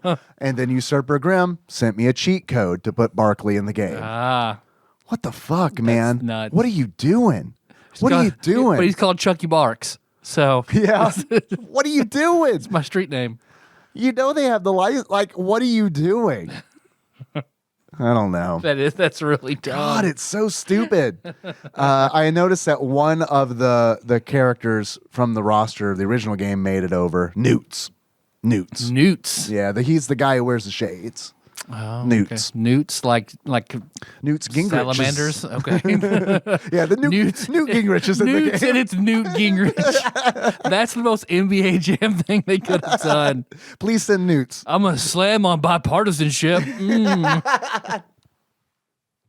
So there we go. Yeah, the sequel's way worse. Way worse. It's better. The sound is better than the Genesis version, but out of those three, we got the best draw we possibly could. We got the best version of Charles Barkley that we could get outside of PC. Gaiden. Yeah. Yeah. Do you have any achievements? I have a couple that came in from Twitch chat. I was very glad that I had some to choose from. There were so many terrible achievements, and that's not me talking about the quality of the achievements themselves. There were just a lot of achievements that had the word terrible in it, and the way to unlock it was to score 0 goals. So at least half of them were that. Okay, so none of these are those. Okay, first one I've got: game blouses. You know, if someone could work in a Chappelle Show reference, I'm on it. In order to unlock game blouses, you need to feed your opponent pancakes after winning. And that came in from Bovine Bear Matt. I really like that one. The next achievement I have is we like sports, so we don't care who knows. Are you familiar with the Lonely Island song? Oh, just barely. It's a bop. Give it a listen. Okay. We like sports, and we don't care who knows. In order to unlock that, you unapologetically play Charles Barkley, Shut Up and Jam, CBS UAJ, and love every minute of it. And that came in from Beloved Adam. Okay. Who also mentioned Charles Barkley in Twitch chat when I was playing, which is kind of like, we've talked about household memes before on this show, right? That is a household meme for the Beloved Adams. Is referring to Charles Barkley as Charles Barkley. That would be like his Sesame Street character. Like they're playing basketball and it's a big piece of broccoli in a jersey. It's Charles Barkley. Man, do you guys remember that time Charles Barkley came on VeggieTales? taught us all about the importance of abstinence and never losing in basketball. Yeah. Kids, I need you to sign this pledge card to never beat me in basketball. Otherwise, you're going to fuck Charles Barkley. Charles Barkley, sorry. Charles, we've been married for 10 years. I want to have a baby. Slams the basketball down. Dude, you know what you got to do. If you want to spread some cheese on this broccoli, you got to get to the hoops. See, now I want this version of Charles Barkley, but with like Vegeta's hair and outfit. Someone can make that happen. You must defeat me in order to fuck me. Someone can make that happen. Last achievement I have is frozen sweet peas. In order to unlock frozen sweet peas or sweat peas, I'm not sure, one way or the other. You miss 6 consecutive 3-pointers in a quarter, which I definitely did. Yeah, as sweet pea. So frozen sweat peas. That comes in from Mr. Bailey. Tyler. Yes, Dave. Do you have any achievements? I've got the big round mound. Have Charles Barkley be your companion. Sex with Charles Barkley. Have sex with Charles Barkley. Dude, have him never get a rebound. I don't know if you've unlocked Charles Barkley's greater summon in Hades Have you yet. gotten his legendary yet? But it's really good. His duo with Demeter's pretty good. He uses the Chaos Dunk. You think I'm fucking around. You know Chaos is a character in the game? He uses his dunk. Oh, I want to reskin Hades, but with 90s NBA players instead of their faces coming out of them, like coming out of Chaos. God, that would be so good. No, let's do it. We can do that. We have the know-how. Man, Charles Naismith is Chaos, and it's all like the forgotten basketball stars as the faces underneath them. Yes, man. Yes. Name a forgotten basketball star. You can't. They're forgotten. Otherwise, then they're not. You have any? Got any more of them? Any there? others? I would say Chris Mullins, and you unlock Chris Mullins by playing as one of the white guys. Yeah, there are a couple of white guys in the game. Wild Man, who has the hair. T-Bone, was T-Bone white? I don't know. Or no, it was late. It was something to do with like an airport. What was it? Layover. Layover, yeah. It was something like that. Something like that, yeah. Baggage check. I will say that, honestly, like if we're looking at, like since you bring that up, if we look at ethnic diversity, this game is pretty good at that. You're right. I mean, it really is. Yeah. I mean, because you've got a good representation or a representation from, I mean, there's an Asian player, Chaos. Yep. There are Latino characters. I think Newts is. So yeah, that's Charles Barkley. He's not racist. He'll fuck anyone that beats the basketball. Yeah, like we all should. We should all fuck anybody who can beat us in basketball. Oh man, I'm gonna be so tired. So tired. I'm gonna need lots of Gatorade. I need to call my general practitioner right now. Man, I'm gonna be coming in a lot. I need a B12 shot in my ass. I've got a basketball game today. Again? People keep wanting to blame me. You have any more achievements? Nope. Well then, Tyler, I have some questions for you. Yes. Some questions, if you will. Questions. If this game were loose out in the wild, just roaming around, just out there, and you were hunting for it, if you were hunting for it and you found it, how much do you think you would pay for it? $7. $7. It's a pretty good guess, I feel like. Tyler, actual retail value of Barkley, shut up and jam, !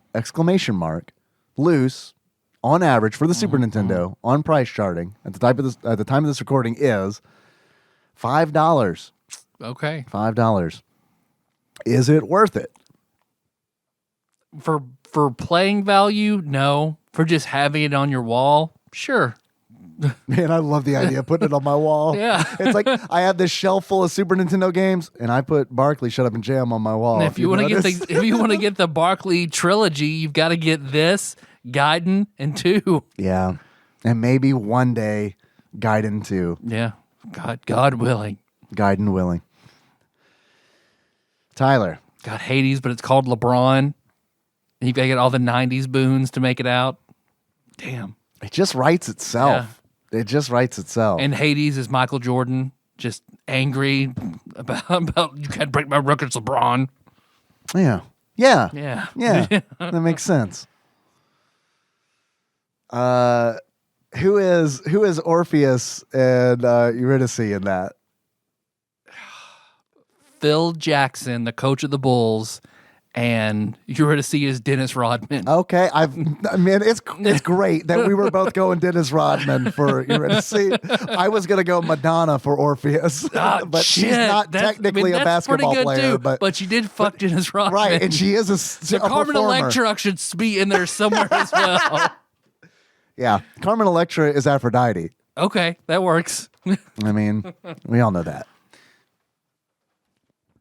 And Joanna Man is Artemis. There we go.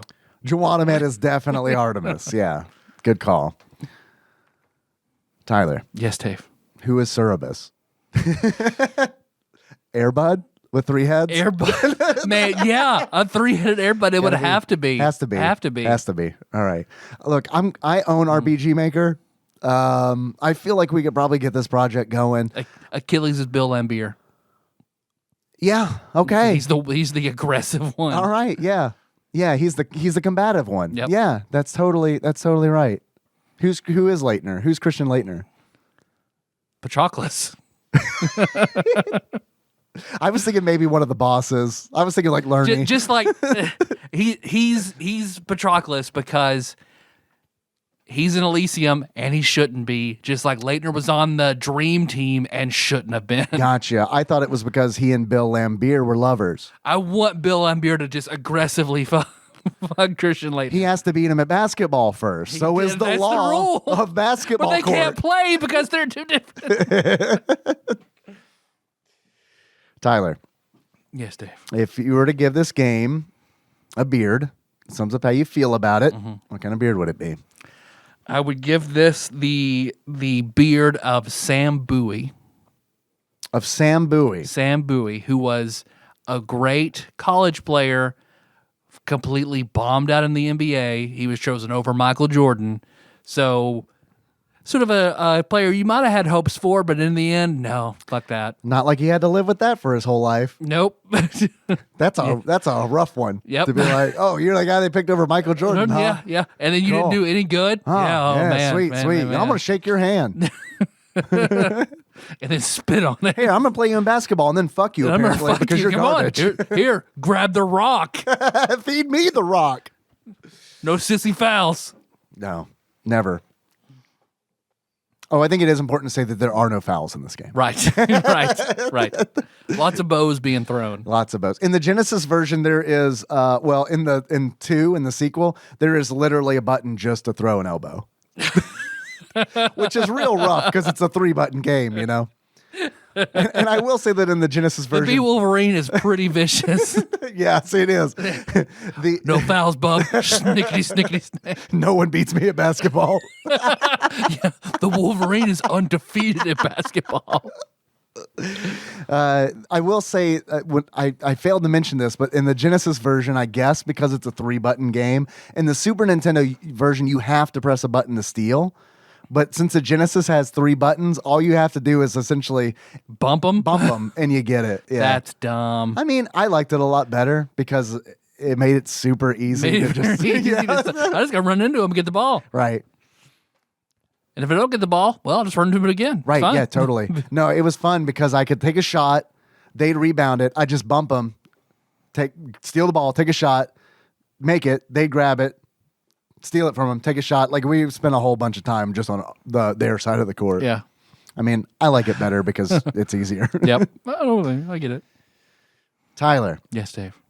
If you were to give this game a pair of glasses, did you answer Beards? beards? Yeah, Sam Bowie. Sam Bowie, I forgot. Right, because I started thinking about how bad it would suck to be him. Yep. Sorry, Sam Bowie. Yeah. Is he around still? I don't know. Oh, man. Okay. I hope so. Graduated college in 84, so probably. Well, I mean, the whole Michael Jordan thing might have. Yeah.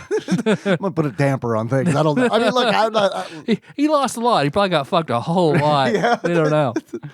If you were to give this game a pair of glasses, that sums up how you feel about it. What kind of glasses would it be? I'd give it the glasses of Marcus Camby for the same reasons as Sam Bowie. Was he also picked over Jordan? I just remember him being a tremendously frustrating UMass player back in the day when UK also had an amazing team, and he was a huge problem every time. Got drafted, never heard anything out of him again. He might have been a good player. I don't know. I never heard shit about him again. So, I'm noticing a theme with your beards and glasses here. Yep. Expected, hey, Barkley should have been jammed. That sounds fun. Oh, no. No, it's not. I mean, we knew going in. We knew. It wasn't going to be, because, I mean, we played. It wasn't on top 100 list, but right. NBA Jam was. It was. Yeah. Do you think that this game belongs, speaking of lists, do you think this game belongs on TADPOG's Top 100? Not at all. Yeah. Somewhere in the middle. Yeah, not on the bottom, but squarely in the middle, I feel like. Would you like to know what Flopsy thinks about this game?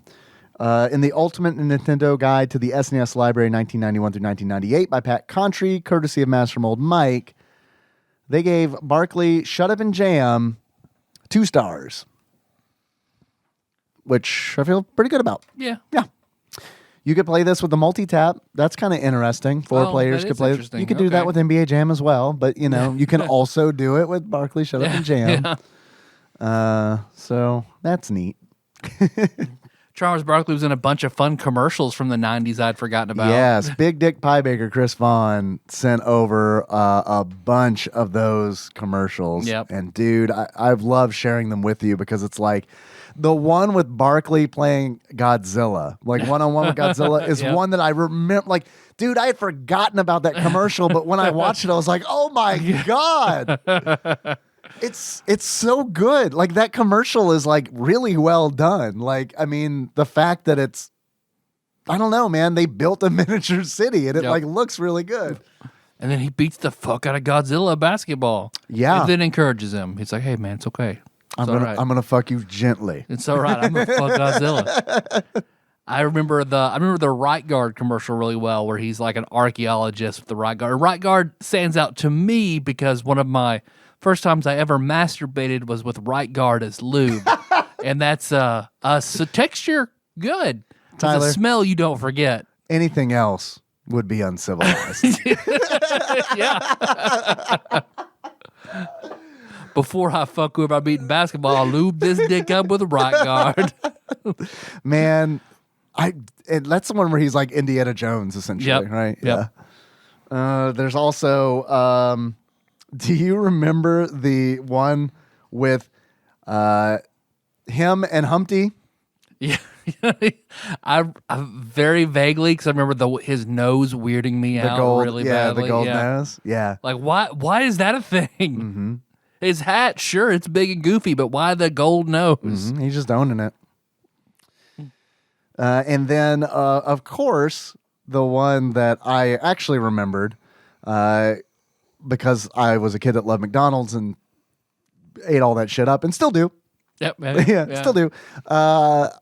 The commercial with Jordan and Bird doing the off the satellite through the window. Yep. Around Saturn. Yeah. Nothing but net. Yep. With Charles Barkley at every time they're doing it saying, "Can I play?" And then both saying no. No. Yeah. I remember seeing that commercial. A real fun experience Charles Barkley had to have being a bitch. So they were worried he was going to beat him. Yeah. Can I play? No. We don't want to fuck you, Charles Barkley. Fuck. You don't even have enough right guard for that. It's going to hurt real bad. And not even smell minty afterwards. Fuck Larry Bird while smooth jazz plays and the smell of right guard lingers in the air. That's really the only way to do it.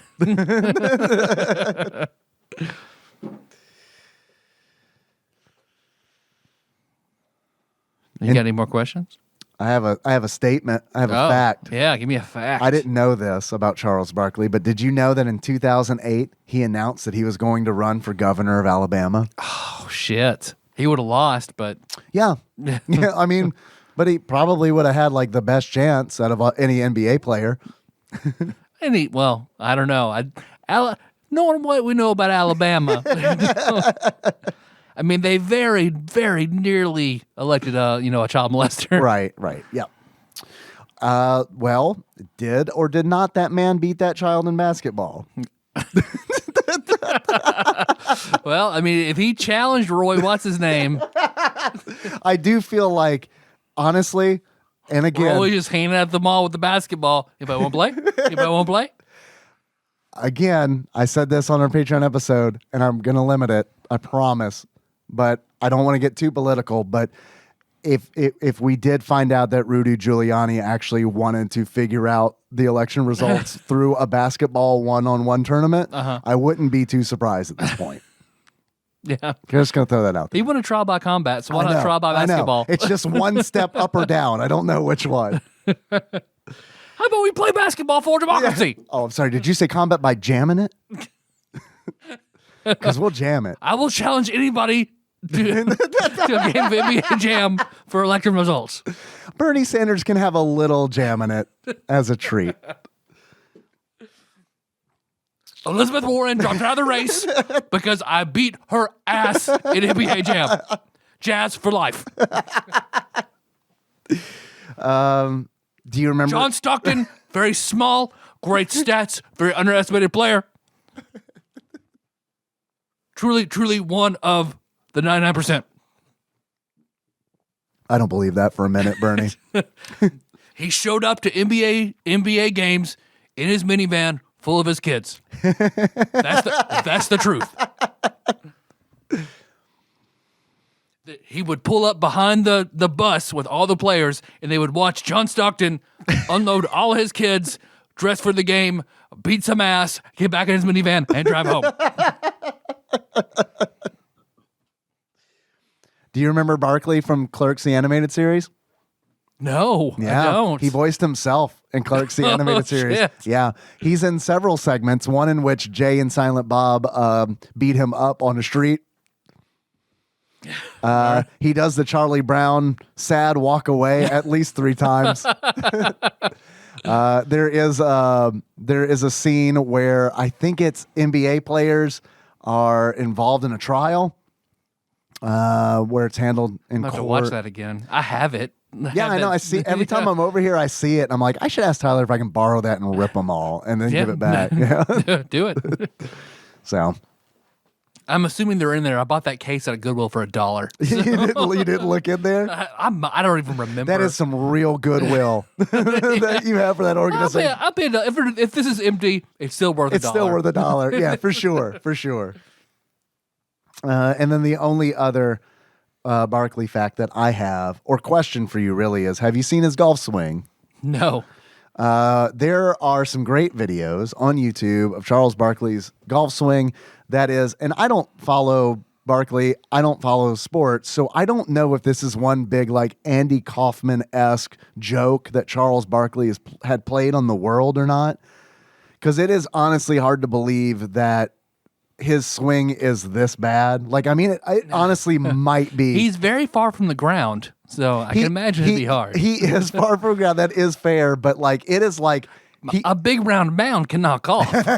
He starts the swing and then stops it and then continues it.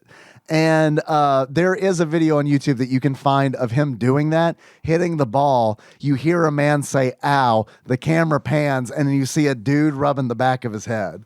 Like, I mean, it is like, it's really hard to tell whether it's a joke or not. So that's all I got. All right. Those are all the Barkley. That's sweet. That's all the Barkley facts. Do we have like a Barkley quiz though? We do have a quiz. I don't know if it's a Barkley quiz. Oh man, we do have a quiz that is from one Ross Rachel Green from across the pond, entitled "Hoop Shootin' and Boot Scootin'." Okay, all right, I can roll with that. Yeah, pretty good. Ross begins. Scootin' Barkley. Was the music the best part of this game? It very well might have been. From what little I saw, the court was about 6 feet long, and the opponents were all over you like a sticky rash. Like you're smelling their underwear. Yeah. Anyway, Sticky D. the cooties, Sticky D. All right. All right. Since you mentioned Sticky D, there is a character in this game in the roster named Funky D. Ooh. And I have to be, it bears a question. Did the street hockey player, I'm sorry, did the street basketball not work out for Funky D and he started playing street hockey 2 years later under a different name? Yeah. He's the Bo Jackson of shitty street sports. Yeah. Yeah. Right. Ross continues. Anyway, the cooties have arrived back on our shores after 7 months of being COVID-free. People have been going to the UK and coming back with it, but they self-isolated until they were better. But there seems to be a few cases now where people haven't left the island. Of course, this once again started the panic of buying canned and dried foods and toilet paper. Luckily, it was short-lived.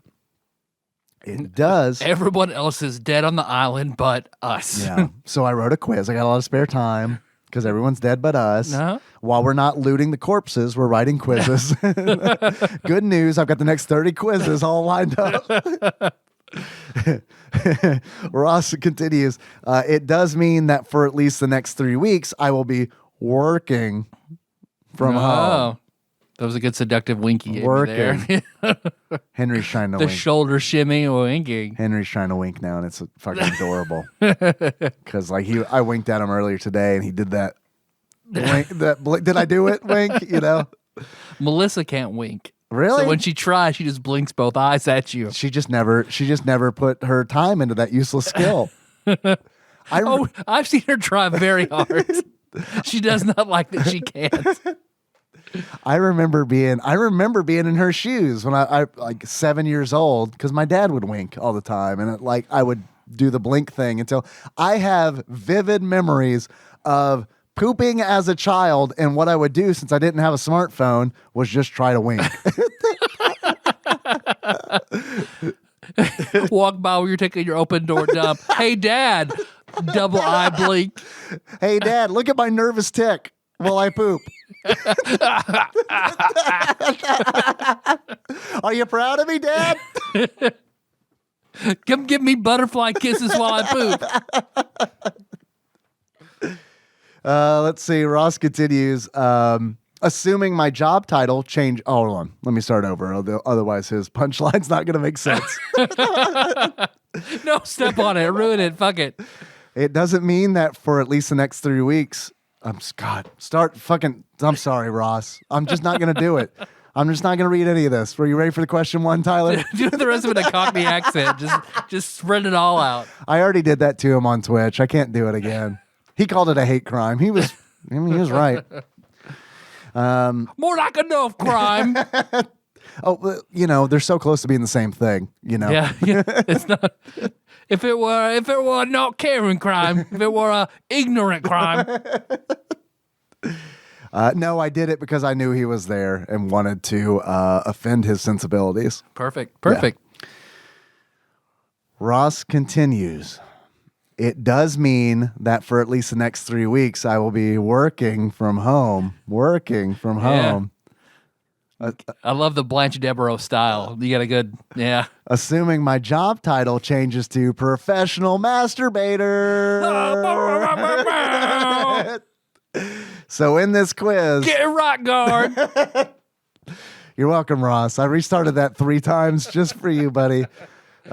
In this quiz, each game starts with a letter from the phrase Barkley Jam. Perfect. Man, dude. I love Barkley Jam. Why does he not have a brand of jam? It just doesn't make sense why he does it. Barkley's busted nose strawberry jam. I mean, Barkley's purple crooked toes grape jam. I mean, Paul Newman does salad dressing. Why can't Barkley do jam? Yeah, I'm with you. It would fucking sell, I guarantee you. Shut up and eat my jam. I don't even like jam, and I would buy Barkley jam. I would have rows of it collector style on my Right, shelf yeah. like I used to do with here are my those Jones bottles. sodas, and here are my Barkley here's all my jam. rotten Barkley jam from 8 years ago. Do not open it. Yeah, well, actually, on the bottle it says for novelty use only. Not for human consumption. Shut up and don't sue us. Post basketball sex lubricant only. Barkley, jam it in your ass. Barkley jam does make a good lube. Yeah. I mean, What's the difference between Barkley jam and jelly?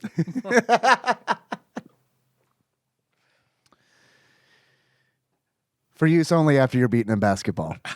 Perfect. Or have beaten someone in basketball. For only after a beating has ensued due to basketball. Right, on the court of basketball. This court finds you fucked.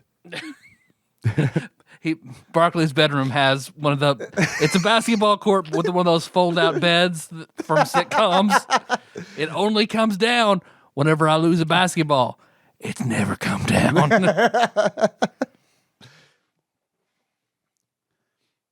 Ross continues. Yeah. Also, I kept the monitor. It's ridiculously big, but I like a 15-inch butt plug. I kind of got used to it. Let's hold on. He didn't say, but I like a 15-inch butt plug. He says, but like a 15-inch butt plug. I got used to it. I'm pretty sure he said, but I like a 15-inch butt plug. I'm sorry. I just read what I wanted to see. I don't know if that's a plug so much as a dildo then. 15 inches is a big one. Yeah. Unless you've got a 16-inch asshole and it can all plug up in there. Look, man, as long as you leave it in, it's a plug, right? Yeah. Are you ready to begin quizzing? Quiz me. Tyler, first question. This B sees you playing levels with such themes as driving a convertible in Hollywood, roller skating in Hawaii, walking in the snow during a vacation in Vail, and riding a bike in New York City. It starts with B, and it is presumably a Super Nintendo game. That's a lot of things to be doing. Yeah. In a lot of different places. So what's a thing that travels around the world that's not Street Fighter 2? My first thought was like background characters in a fighting game. Right. It was the riding a bike, right? Yeah, that's what did it for me. But that's Chun-Li's level. Chun-Li's, yeah. There's that guy walking around on that snow level. Oh, shit.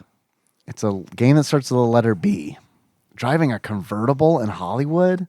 So it's not like an Olympic game or anything. That was also my thought, but I can't imagine like the Olympics don't take place in 6 different cities. Roller skating in Hawaii?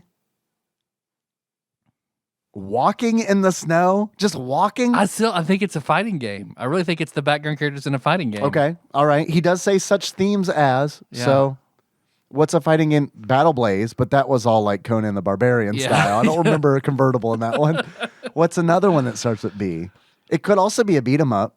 Beat 'em up. A fighting game or a beat 'em up. Brawl Brothers. It's not Brawl Brothers. Maybe it is Brawl Brothers. Brawl Brothers. Blah, blah, blah. Let's go. Brawl Brothers. Locking it in. Brawl Brothers. It is Barbie Supermodel. Shit. We were so fucking close. Yep. Someone, Kitty Magic, she nominated Barbie Supermodel as the Super Nintendo Game of the Month for our Discord. And I kind of wish that she would have won because then I would have known the answer to that question. That's true. Or I still wouldn't. You would have felt worse about not knowing it. There you go. There it is. Got it. Next question. This A is an action platformer that sees you fighting the first boss on a roller coaster. Arrow the Acrobat. Yep. Or Good maybe call. it's the second one. I don't know. But one of probably. Locking it in. It is Adventures of Batman and Robin, That was the first level? First boss. I don't know. Boss. I don't know if it's been so long. Yeah. It's been 8 years since I played that game. Yep. Next question. What's that zombie? You're a photographer in the mall with the zombies. Dead Rising. Dead Rising with the roller coaster zombie, right? There's a guy who puts himself on the roller coaster to avoid the zombies. Yeah. On the little mini That's what popped in my head playground. immediately. Yeah, Arrow the Acrobat popped in my head immediately because I have like Arrow the Acrobat flashbacks still. Yeah, that's a bad game. Yeah. That's a bad one. Disappointingly so.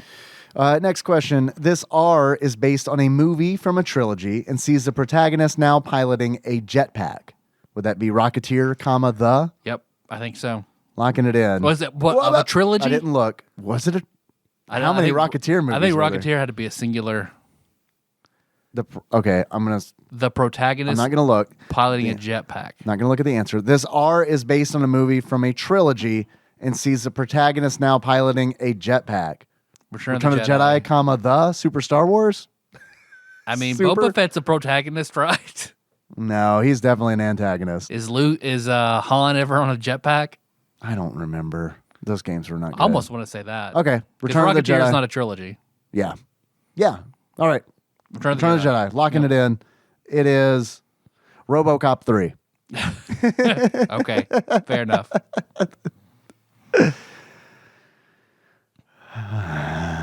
The theme of this quiz. So we have 3 RoboCop games to play. I hope we only have one. Well, we could do all 3 of them in one episode. That's true. And I don't know how they do the numbering for RoboCop because it's like I know there's a RoboCop on the NES. Does that count as one? You know what I mean? I don't know. That's a good. Yeah, I didn't even think about that. You're right. There's a RoboCop versus Terminator game. Right. Sure. Does that count as 2? And then there's RoboCop 3? I don't know. I'm not well versed in the RoboCop video game universe. Yeah. All you know is he shoots dicks off. Yeah, man, I hope there's a shoot dick simulator in RoboCop 3. Next question. Also, the theme for this quiz is games that I should know, have played. Okay. Yeah. Except for RoboCop 3, of course. Except for that. Next question. And Barbie, right. If only we'd had Nicole, TADPOG sweetheart Nicole. Sure, she loved that NES Barbie game. Yeah, she probably would have known that one. This K is a puzzle. But she had a baby. Congratulations, by the way. Congratulations. Yeah. This K is a puzzle game ported from the Amiga where it is called Bomboozle. A later N64 port was called Charlie's Blast Territory. Gotta watch out for Charlie's Blast Territory. That's also Charles Barkley still. Yeah. Oh, yeah. It's the second way he never loses at basketball. First of all, you can't do it, but if you do, you don't want to take him up on the offer. You don't want to be in Charlie's Blast Stay territory. away from that blast territory. Bam. Was it Bunboozled? Bomboozle was the name of this game on the Amiga. Mm-hmm. It starts with K, and it was ported from that Amiga game, Bomboozle, and then was later ported to the N64 as Charlie's Blast Territory. It starts with a K. Starts with a K. Clacks? Sure. I don't know. There's no way it's Clacks, right? But that's the only thing I can think of that starts with a K that's a puzzle game. Sure, say it. That's better than anything I can think of. Kremlin Puzzle, a Tetris story. K Super Bomberman. Clacks. I'm logging it in. I don't think it's right. Kablooey! Oh, I never heard of that. I don't even know if Clacks came out on the Super Nintendo or not. I never heard of any of it. Kablooey. Well, we're going to have to do an episode on Kablooey. Kablam was the Nickelodeon show I liked. Yeah. Kerblam is a way that you can sign a Steam gift that you're giving to somebody. Yeah. Yep. Those were always very weird, the Steam sign-offs. I'd rather just type it in instead of give me an option. Tyler, I think you'll really enjoy this game that I'm sending you. Kerblam, Dave. It always sounded like I guess by default it's my catchphrase. Kerblam. Kerblam always, I love using it because for whatever reason, I'm not sure why, it reminds me of Patton Oswalt. It just seems like a joke that he would make. I can see that. Next question. This L shares its name with a body of water separated from the ocean by barrier islands, sandbars, or reefs. Lagoon. Perfect. Locking it in. Yeah. No, but peninsula. Fuck. It is not working. You got it right. It's lagoon. It's got to be lagoon. Yeah, but the answer's not working. So I don't know. Judges are out on that one. He just assumed we know it, didn't even put it in. Yeah, I don't know what happened there. Okay, I don't know if that's on his end or mine. Let's see if the rest of these... It's called Lake? Next question. This E is a faithful baseball sim with an anime style. I don't know what it is, but I'm ready to play it. EG style titty baseball. EG style titty baseball, locking it in. It is extra innings. Oh, okay. I'm actually kind of interested in a baseball game all of a sudden. Next question. I wonder if it works with the batter up peripheral. Oh, it's about time we use that. We have not gotten a baseball game since we've got a lot of fucking football games and basketball games, but no really no baseball. You're right. Next question. This Y is a puzzle game which starred a famous mascot's partner. Would that be Yoshi's Cookie or just Yoshi? I think wasn't there another one that was just Yoshi? Yoshi's Cookie was a Super Nintendo game though, right? Yeah, because we did an episode on that. Combined Fuck Slave. Yeah, there you go. Not Flux Save. Flux. You know. The combined Right. Flux Save. When you're soldering something and your flux spills over, you gotta save it. Yeah, it's the Flux true. Save. Yoshi's Cookie. Locking it in. It is, in fact, Yoshi's Cookie. Got it. Well done, Tyler. Next question. This J is a competitive fighting game starring members of a famous comic book team. Justice League? It's got to be. Was there a Justice League fighting game that came out when we were like in middle school and I didn't know about it? No way. I mean, I can't think of anything else it could be. Can you think of a J team? No. The X-Men counterpart, the J-Men? The J-Men. The J people. I think Justice League is a good answer. Justice League, locking it in. Fucking Justice League Task Force. There we go. Wow. Weird. Wild stuff. Weird, wild stuff. All right, next question. This A's title contains 3 exclamation marks. Real monsters. Has to be. Locking it in. AAA baseball. I shit myself. It is real monsters. Last question, kind of. This M is a sports game starring members of a popular long-running platforming series. This long-running... This M is a sports game starring members of a popular long-running platform series. Mario Soccer. Mega Man Soccer. Mega Man Soccer. Because that came out on the Super Nintendo. That's Mario also Striker, something M. Yeah, Mario Striker didn't come out Mega until... Man Soccer. Well, it was an N64. Mega Man Soccer, locking it in. It is Mega Man Soccer. Nice. All right. Last question. You'll be given $1 million to go to prison for 2 years instead of a mob boss. So you would go to a mob boss otherwise? Yeah, you get sold to him, yeah. I don't like that. Hey, what if he beats me basketball? yeah. I've seen prison ball. Yeah. Fuck. Do you accept? No. Well, hold on. On one hand, $1 million is quite a lot, but not retiring with a family money unless you are careful. And hold on. On one hand, $1 million. I'm not editing that out. Everyone can see me struggle reading. On one hand, $1 million is quite a lot, but not retiring with a family money unless you are careful. And if you aren't, you'll struggle to get a job with a record. Yeah, no, fuck all that. Like, I have an intense fear of prison, all things relating to prison. I've seen Oz. 2 years would be fucking terrible, and to miss 2 years of my life without my family, like, nope. For $1 million, nope. Not for $1 million. I'm with you. Nope. $1 million isn't quite what it used to be. No, it's not. It's not. It's definitely not enough to go to prison for how long? 2 years? No way. I mean, 10 million? Oh, yeah, maybe.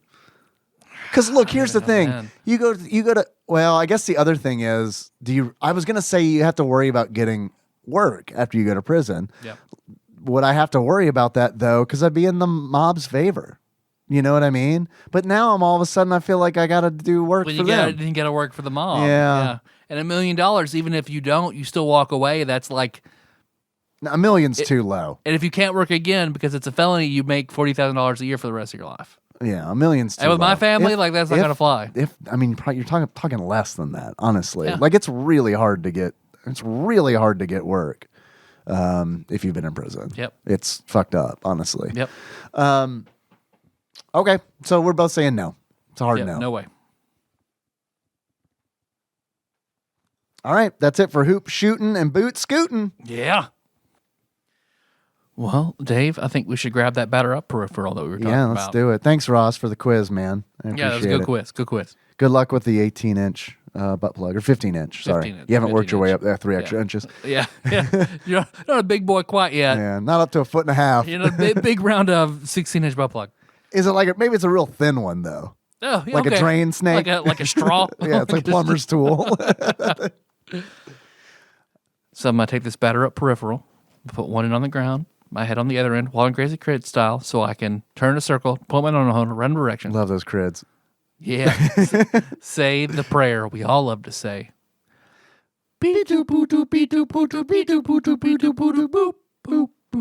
whammies. No whammies. No whammies. Stop. 225. That F? It's an H. H. You won't get it, but I'll let you try. Have we done it before? Nope. Nope. Nope. Hellraiser for the Super Nintendo. Hit the ice. Hit the ice. Hockey game. Hit the ice. Probably. Yeah. Probably a hockey game. No. Or it could be a karate game where you chop blocks of ice. Look, it happened in Mortal Kombat, right? So, I mean, Yeah, a whole game based around that. I'd rather that Just than... called Hit the Ice. What do? You hit the ice. It's in the title. I mean, we joke about that, but there probably is a mobile game called Hit the Ice where that is what you do. You tap on the ice blocks to break them. Yep. Well, yeah, something swinging very fast. You got to get in the middle for maximum power. Yep. Hit the ice. Yep. All right. All right, The ice. hit the ice. Hit the ice. Or, What a fun since show. we just did a sports game, Yeah. we could break it up. Because Melissa found a game I'd never heard of. Okay. And I sent you a picture of it. We could. For the fuck no. SEO. Nah, that's what? On the what? For the SEO. Because Oh, for the SEO. Yeah. Like, no, it'll be buried. but it's Activision value. You know it's quality when it's made by Activision value. No, I don't. I'll do Hit the Ice instead of the Donald Trump realtor tycoon. Tycoon simulator. Sorry. I mean, if you and Melissa want to do that, I think that'd be fantastic. I would absolutely listen to that, but I don't want to record that. I'm sorry. Okay. Yeah, when you sent me the message, I even was like, oh, he wants to do this, I bet. Well, maybe if I don't talk about it, he'll never bring it up again. But Nope. here we In the are. worst way possible. Nope. Here we are publicly. No, I don't want to do it. I know I did the Giuliani basketball combat thing, but I can't do it. Okay. Yeah. So hit the ice. I mean, unless you want to mix it up and like do something, not hit the ice, but yeah, hit the ice. Hit the ice. Hit the ice. Hit the ice. Thanks for listening, everybody. You can find the show on... I guess if you want to set a bounty for the Donald Trump realtor. Who wants to pay for us to No, talk about you, that? specifically you, if you want to do a bounty for it. Nope. just me talking about a tycoon game? Nah, I'm good. No, I'll be on it. I'll be on it if you pay a bounty for it. I'll If be on I it. pay a bounty on it? Yeah. I'm just gauging how much you want to do it. No, I just thought it'd be funny. All right. Yeah, I don't want to do it because it's not.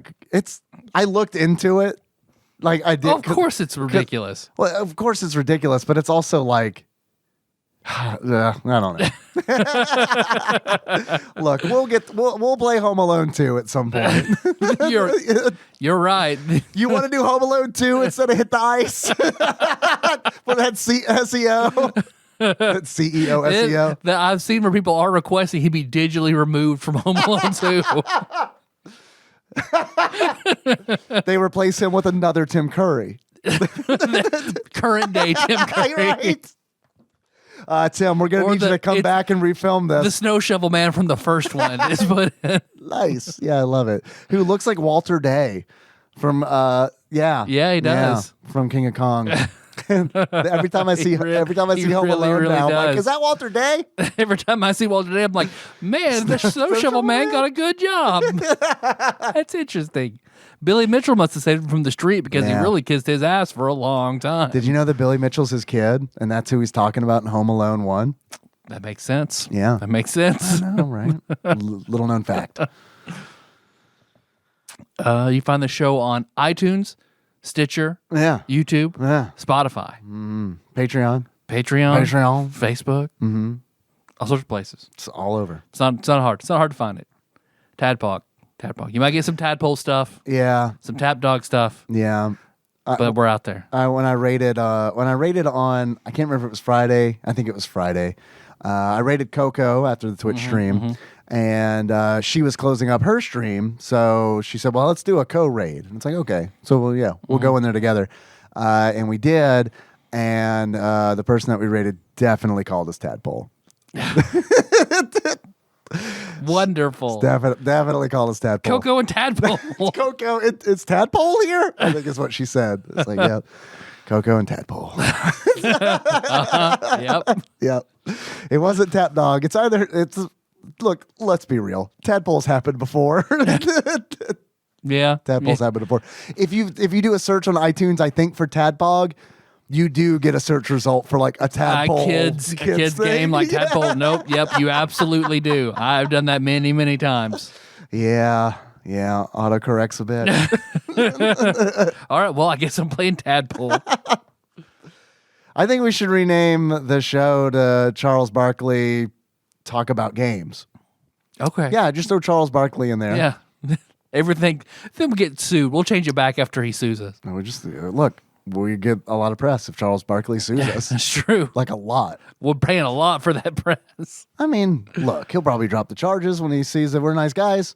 Probably. Talk about him spitting on little girls. That's a fact that happened. I didn't spit on the girl. Can't run from it. I'm just reporting the facts that I saw on YouTube. And we lived it as a secret that he can only, if he loses basketball, he has to get fucked. It says that in the manual. I don't look. That is evidence. It's between the lines. It's like hinted at like a secret treasure. Right. We revealed it. What the fuck else does pound the round mound mean? I don't know.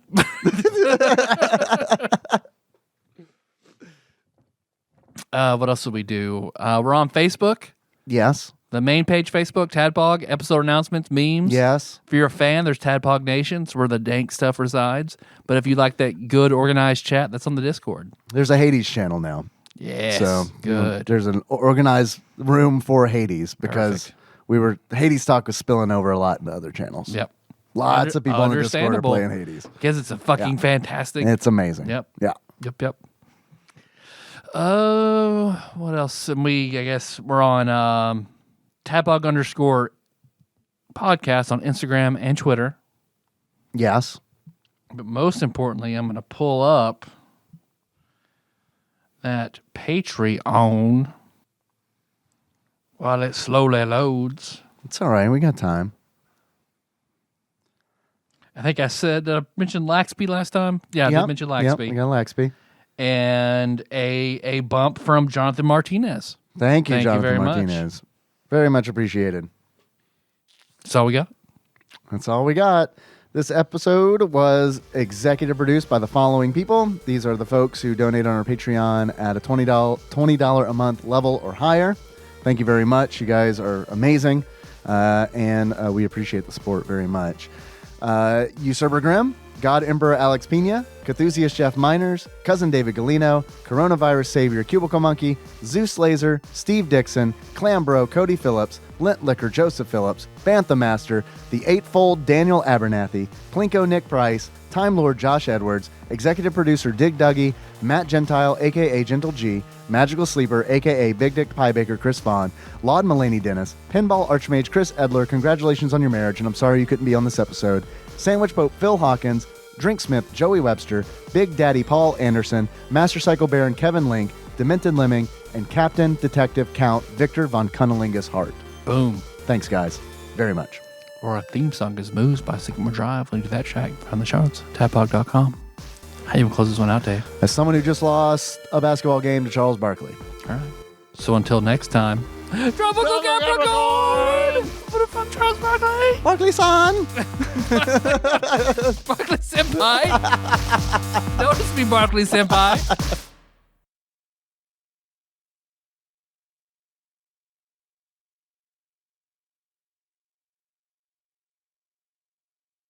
Hello, Internet. Hold on, let me redo that. Get my clock out.